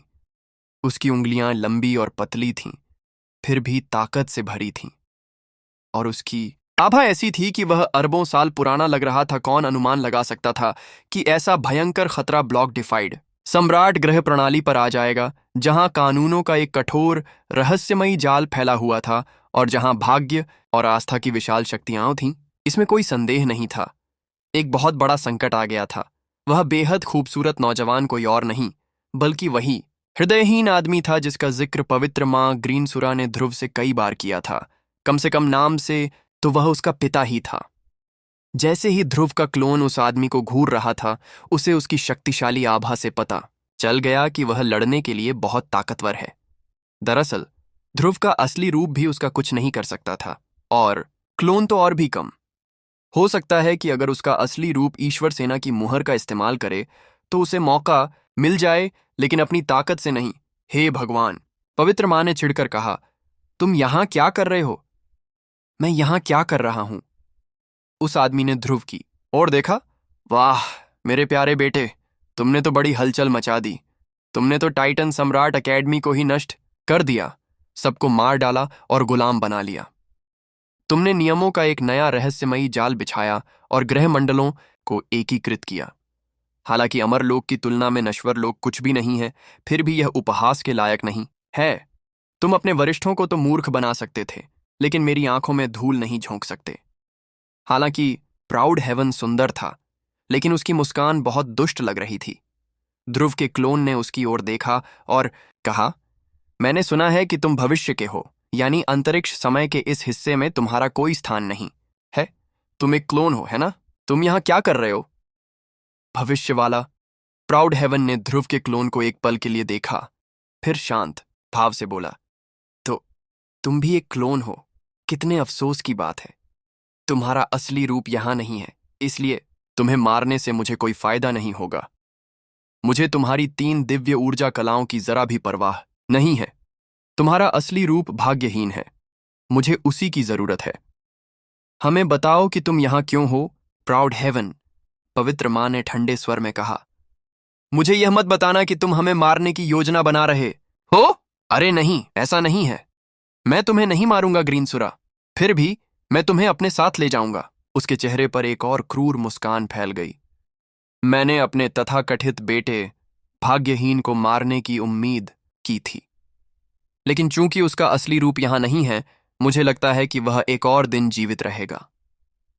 दुर्भाग्य से मेरा यह क्लोन इस नश्वर संसार में ज्यादा देर तक नहीं रह सकता, इसलिए उसके वापस आने का इंतजार करना कोई विकल्प नहीं है।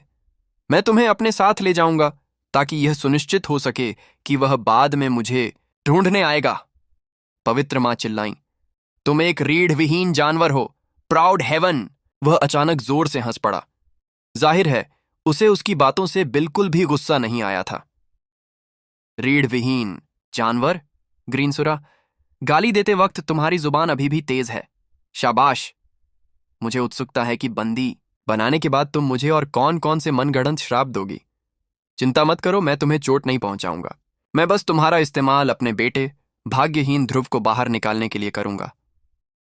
असीमित अमर लोकों में अभी भी कुछ ऐसे लोग हैं जो देवताओं की सेना से मुकाबला कर सकते हैं, और उनमें भाग्यहीन भी हैं जिन्हें संभालना मेरी क्षमता से भी परे है। लेकिन अब जब मुझे अपने लिए एक पाने का मौका मिला है तो मैं उसे किसी भी तरह से भागने नहीं दूंगा। उसने ध्रुव के क्लोन की तरफ देखा। अच्छा ध्रुव, तुम्हारा क्या ख्याल है? मेरे साथ आने का तुम्हारे पास बस एक ही मौका है, अभी यहीं। मेरी हर आज्ञा का अक्षरशः पालन करो। अगर तुम ऐसा नहीं करोगे तो तुम अपनी मां को फिर कभी नहीं देख पाओगे। तुम्हारी हिम्मत कैसे हुई? क्लोन ने कहा। कुछ कदम आगे बढ़ते ही उसकी हत्या करने की इच्छा बढ़ गई। अगर तुम मेरी मां को ले गए तो मैं तुम्हें मार डालूंगा। मैं यह सुनिश्चित करूंगा कि तुम्हारा दोबारा जन्म न हो, अनंत काल तक तो बिल्कुल नहीं। ओह, प्राउड हेवन की आवाज अचानक ठंडी और कठोर हो गई। तुम्हें लगता है कि तुम मेरे सामने खड़े होने के लिए काफी मजबूत हो? पीछे हटो। उसने अचानक अपनी हथेली से प्रहार किया, जिससे नीली प्राण ऊर्जा निकली और एक आदिम नीले स्वर्ग जैसी चीज का निर्माण हुआ। तुम भले ही भाग्यहीन हो बदमाश, लेकिन तुम्हारा असली रूप यहां नहीं है। तुम एक तुच्छ अमर क्लोन हो और तुम्हें लगता है कि तुम मेरा विरोध कर सकते हो। देखो और सीखो, ये एक महान दिव्य ऊर्जा कला है, आदिम नीला स्वर्गीय मुट्ठी। जैसे जैसे मुट्ठी आगे बढ़ी, स्वर्ग और पृथ्वी बड़े होते गए, मानो प्राउड हेवन की मुट्ठी की शक्ति आदिम युग के असीमित नीले आकाश को जन्म दे रही हो। यह एक ऐसी शक्ति थी जो स्वर्ग और पृथ्वी को विभाजित कर सकती थी, एक नया ब्रह्मांड स्थापित कर सकती थी और अस्तित्व के स्तरों को तोड़ सकती थी। 3 दिव्य श्रेणी की ऊर्जा कलाएं, क्लोन ने कहा। उसकी पुतलियां बिंदुओं में बदल गईं जब उसने प्राउड हेवन द्वारा किए गए अद्भुत आक्रमण को देखा। पलक झपकते ही क्लोन की 3 दिव्य श्रेणी की ऊर्जा कलाएं आदिम नीला स्वर्ग मुट्ठी से मिलने के लिए आगे बढ़ीं। जल्दी से आना। जब वे एक दूसरे से टकराए तो क्लोन पीछे की ओर लड़खड़ाया। उसकी त्वचा फट गई, जिससे उसमें से खून और महत्वपूर्ण ऊर्जा बाहर निकलने लगी। इस सबसे महत्वपूर्ण क्षण में ध्रुव का क्लोन लगभग पागल हो गया और उसने एक असीमित वर्जित तकनीक का सहारा लिया, परम आस्था। जैसे ही ये शब्द उसके मुंह से निकले, आस्था की शक्ति की अनंत धाराएं उस पर प्रवाहित होने लगीं। उसके सभी घाव भर गए और उसे पहले से 10 गुना अधिक शक्ति प्राप्त हुई। उसके सिर के ऊपर एक छवि प्रकट हुई जो जायरोस्कोप ग्रह प्रणाली और ड्रैगन सम्राट ग्रह प्रणाली के हर जीवित प्राणी को दर्शाती थी। साथ ही लाखों करोड़ों ग्रहों की एक चमकदार श्रृंखला भी थी। उनमें से हर एक ग्रह जीवन से भरा हुआ था और सभी एक ही सूत्र का जाप कर रहे थे। ड्रैगन सम्राट अमर है, ध्रुव शाश्वत है। ध्रुव द्वारा बनाए गए रहस्यमयी नियमों के जाल में रहने वाले हर व्यक्ति के लिए रोजाना इन सूत्रों का जाप करना अनिवार्य था। हर साधना योद्धा ध्यान करते समय ध्रुव की पूजा करता था।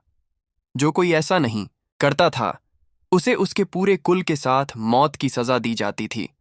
और निस्संदेह आस्था के उस विशाल स्रोत का क्लोन पर गहरा प्रभाव पड़ा और उसने परम आस्था को एक घातक त्रुप के पत्ते की तरह इस्तेमाल किया।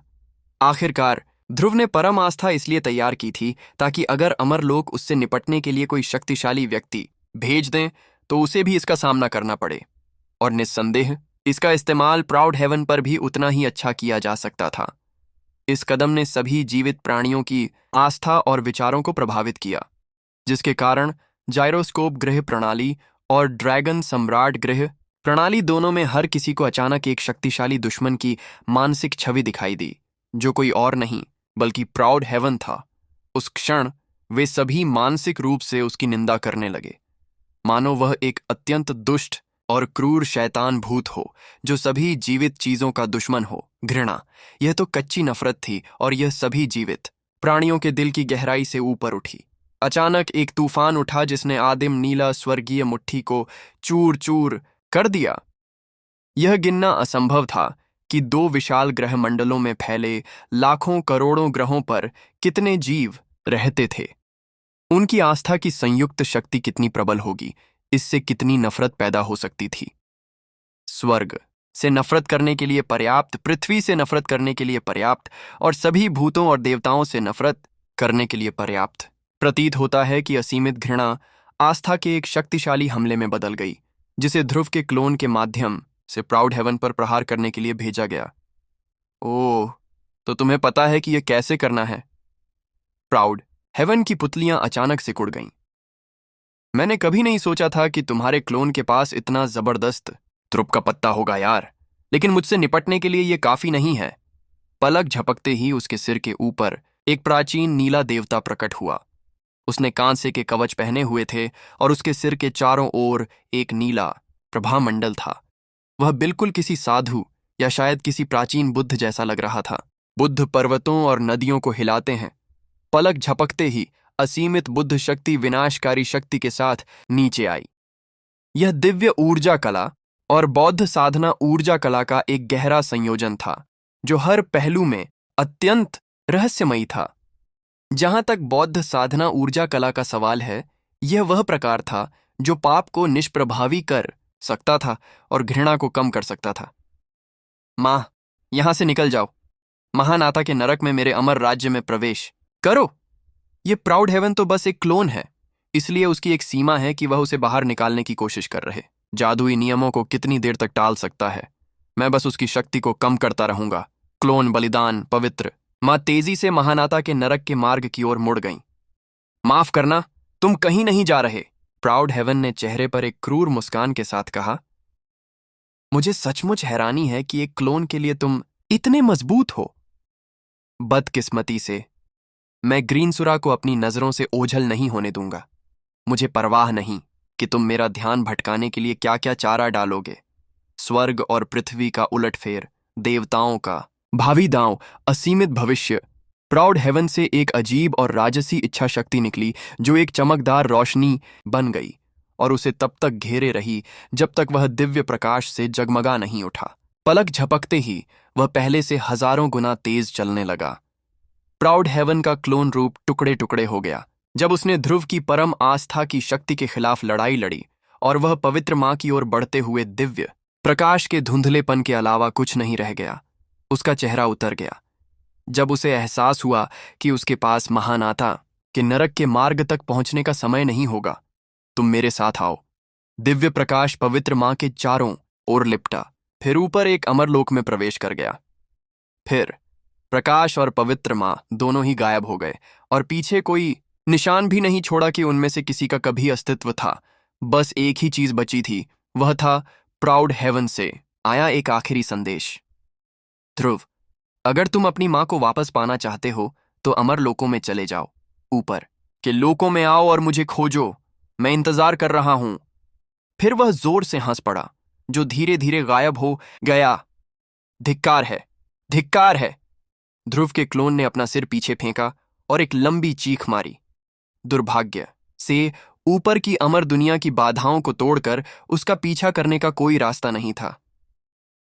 प्राउड हेवन, तुम्हारा नाम प्राउड हेवन है। प्राउड हेवन, तुम्हारा नाम प्राउड हेवन है ना? मुट्ठी बांधकर उसने बिना किसी चीज पर वार किया जिससे उसके आसपास की जगह बिखर गई। तुम बस रुको, मैं तुम्हें ढूंढकर अपने हाथों से मार डालूंगा। मुझे यकीन नहीं आ रहा कि तुम यहां आए और मेरी मां का अपहरण कर लिया। ध्रुव इस मुठभेड़ में बुरी तरह हार गया था। उसने भी नहीं सोचा होगा कि उसे इस तरह के प्रतिद्वंद्वी का सामना करना पड़ेगा। रहस्यमयी प्राउड हेवन बिना किसी चेतावनी के प्रकट हुआ और ध्रुव की मां के साथ फरार हो गया। इस क्षण ध्रुव पूरी तरह से क्रोधित हो गया। अब उसके और प्राउड हेवन के बीच एक ऐसी दुश्मनी थी जिसका कभी समाधान नहीं हो सकता था। हालांकि उसका गुस्सा उबल रहा था, फिर भी उसने खुद को शांत किया और सोचा कि आगे क्या करना है। यह प्राउड हेवन बेहद रहस्यमयी था। पीले वस्त्र पहने, छोटे बालों वाले उस युवक की तरह वह भी एक भविष्य का प्राणी था और ऐसा लग रहा था कि उसे ध्रुव के बारे में कई राज पता हैं। इसीलिए उससे बचाव करना मुश्किल था। उसके पास अत्यंत शक्तिशाली ऊर्जा कलाएं भी थीं और वह आसानी से किसी क्लोन को निचली दुनिया में भेज सकता था। यही बात उसे पीले कपड़े पहने युवक से कहीं ज्यादा भयानक बनाती थी। हालांकि प्राउड हेवन और पीले कपड़े पहने युवक दोनों ही भविष्य के थे, लेकिन यह स्पष्ट था कि बाद वाला अभी हाल ही में भविष्य से वर्तमान में आया था। उसकी ऊर्जा कलाएं विशेष रूप से प्रभावशाली नहीं थीं, जबकि प्राउड हेवन अत्यंत ऊंचे स्तर पर पहुंच चुका था। शुक्र है, निचले लोकों में प्राउड हेवन अपने क्लोन के साथ जो कुछ भी कर सकता था उसकी स्पष्ट सीमाएं थीं। अगर वह ज्यादा देर तक रुक पाता तो शायद स्थिति कुछ और होती। अपनी मां के पकड़े जाने के बाद ध्रुव को पता था कि कार्रवाई का एकमात्र रास्ता प्राउड हेवन को मारना था। अगर उसका असली रूप असंख्य संसारों के सम्राट चार्ट में न होता तो वह ईश्वरीय सेना की मुहर और परम आस्था का इस्तेमाल करके अपनी मूल शक्ति को हजारों गुना बढ़ा सकता था। ऐसा करने पर वह प्राउड हेवन के अवतार पर करारा प्रहार कर सकता था और संभवतः अपनी मां को नहीं खोता। हालांकि ऐसा लग रहा था जैसे प्राउड हेवन ने जानबूझकर इस खास मौके को चुना था। उसने एक बहुत ही महत्वपूर्ण मोहरा हासिल कर लिया था जिसका इस्तेमाल वह बाद में ध्रुव के खिलाफ घातक तरीके से कर सकता था। ध्रुव को अब पूरा यकीन हो गया था कि प्राउड हेवन उस पर कड़ी नजर रख रहा है। मुख्य बात जो उसे तय करनी थी वह यह थी कि क्या वह अन्य ग्रह प्रणालियों पर विजय प्राप्त करने पर ध्यान केंद्रित करे या अपनी मां की खोज के लिए अमर दुनिया में जाए। मुझे लगता है कि मुझे जितनी जल्दी हो सके अमर लोकों तक पहुंचना होगा, और प्राउड हेवन के बारे में सुराग ढूंढने की कोशिश करनी होगी। मैं जरूरत से ज्यादा समय तक असंख्य लोगों के सम्राट चार्ट में नहीं रह सकता। मैं अपने क्लोन को विस्तार को संभालने के लिए नश्वर लोक में छोड़ दूंगा और अपनी असली पहचान के साथ मां को ढूंढने निकल जाऊंगा। यही उसकी सामान्य योजना थी। हालांकि उसे इसके विवरणों पर काम करना था। जाहिर है कि वह निचली दुनियाओं में अपनी योजनाओं को यूं ही नहीं छोड़ेगा। दुर्भाग्य से वह जानता था कि वह टाइटन सम्राट हेवन से ज्यादा देर तक सच्चाई नहीं छिपा सकता, और एक बार जब उन्हें पता चल गया कि क्या हो रहा है तो वे क्रोध और आग की बारिश कर देंगे। जब ऐसा हुआ तो यह प्रलय का दिन हो सकता है। हालांकि रहस्यमयी नियमों के जाल से उसे जो आस्था की शक्ति मिल रही थी वह नर्क कुचलने वाले गॉड मैमथ की शक्ति के लिए बहुत लाभदायक थी। जहां तक उसे पता था वह पहले की तुलना में 10 गुना तेजी से आगे बढ़ रहा था, शायद 10 गुना भी। यदि वह स्वयं साधना करता तो उसे ऐसे परिणाम कभी प्राप्त नहीं हो पाते। उसकी ग्रह मंडली जितनी तेजी से फैलती, नियमों का रहस्यमयी जाल उतना ही बड़ा होता जाता, और बदले में उसे और भी ज्यादा आस्था शक्ति प्राप्त होती, जिससे उसकी साधना और भी तेजी से आगे बढ़ती। जितनी जल्दी वह नश्वर जगत पर नियंत्रण पा लेता, उतनी ही जल्दी उसे प्राउड हेवन से निपटने की उम्मीद होती। अगर ऊपर की अमर दुनिया मुझ पर अपना क्रोध उतारना चाहती है तो ठीक है, देखते हैं वे क्या कर सकते हैं। सबसे बुरी स्थिति में हम युद्ध करेंगे। मेरे असली रूप और यहां मौजूद दुष्ट शैतानों की सेना के साथ हम अमर दुनिया से लड़ सकते हैं। अगर ऐसा हुआ कि हम उन्हें सचमुच नहीं हरा सकते तो मैं सभी को महानता के नरक में छिपा सकता हूं। हालांकि अगर मैं उन्हें हरा दूं तो मेरी प्रगति और भी तेज हो जाएगी। वह पहले से ही टाइटन सम्राट हेवन की सजा से निपटने की योजना बना रहा था। अभी उसके पास भागने या इस नश्वर संसार को त्यागने की कोई योजना नहीं थी। जब सैनिक आए तो उन्हें रोकने के लिए एक सेनापति भेजो। जब बाढ़ का पानी आए तो उसे रोकने के लिए मिट्टी का इस्तेमाल करो। अभी अभी तो उसने आस्था की शक्ति से प्राउड हेवन के क्लोन को लगभग हरा ही दिया था।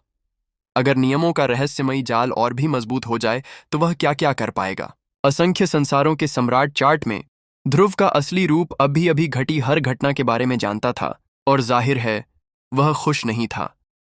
वह दांत भींचे ठंड से कांपता हुआ खड़ा था, और सबसे बड़ा भाई, दूसरा भाई, 17वीं तलवार और बाकी सभी बड़े भाई बहन उसे देख रहे थे। उन्हें पता था कि कुछ हो रहा है, लेकिन वे निश्चित नहीं थे कि क्या हो रहा है। उस अपार सौभाग्य को देखते हुए जो उन्हें अभी अभी मिला था, साफ था कि कुछ गड़बड़ है। एक विध्वंसक होने के नाते बड़े भाई ध्रुव के मूड में उतार चढ़ाव के प्रति और भी ज्यादा संवेदनशील थे। ध्रुव, क्या हुआ? तुम कुछ अजीब व्यवहार कर रहे हो। क्या कुछ हुआ है? ध्रुव, अभी अभी बाहर कुछ बड़ा हुआ है।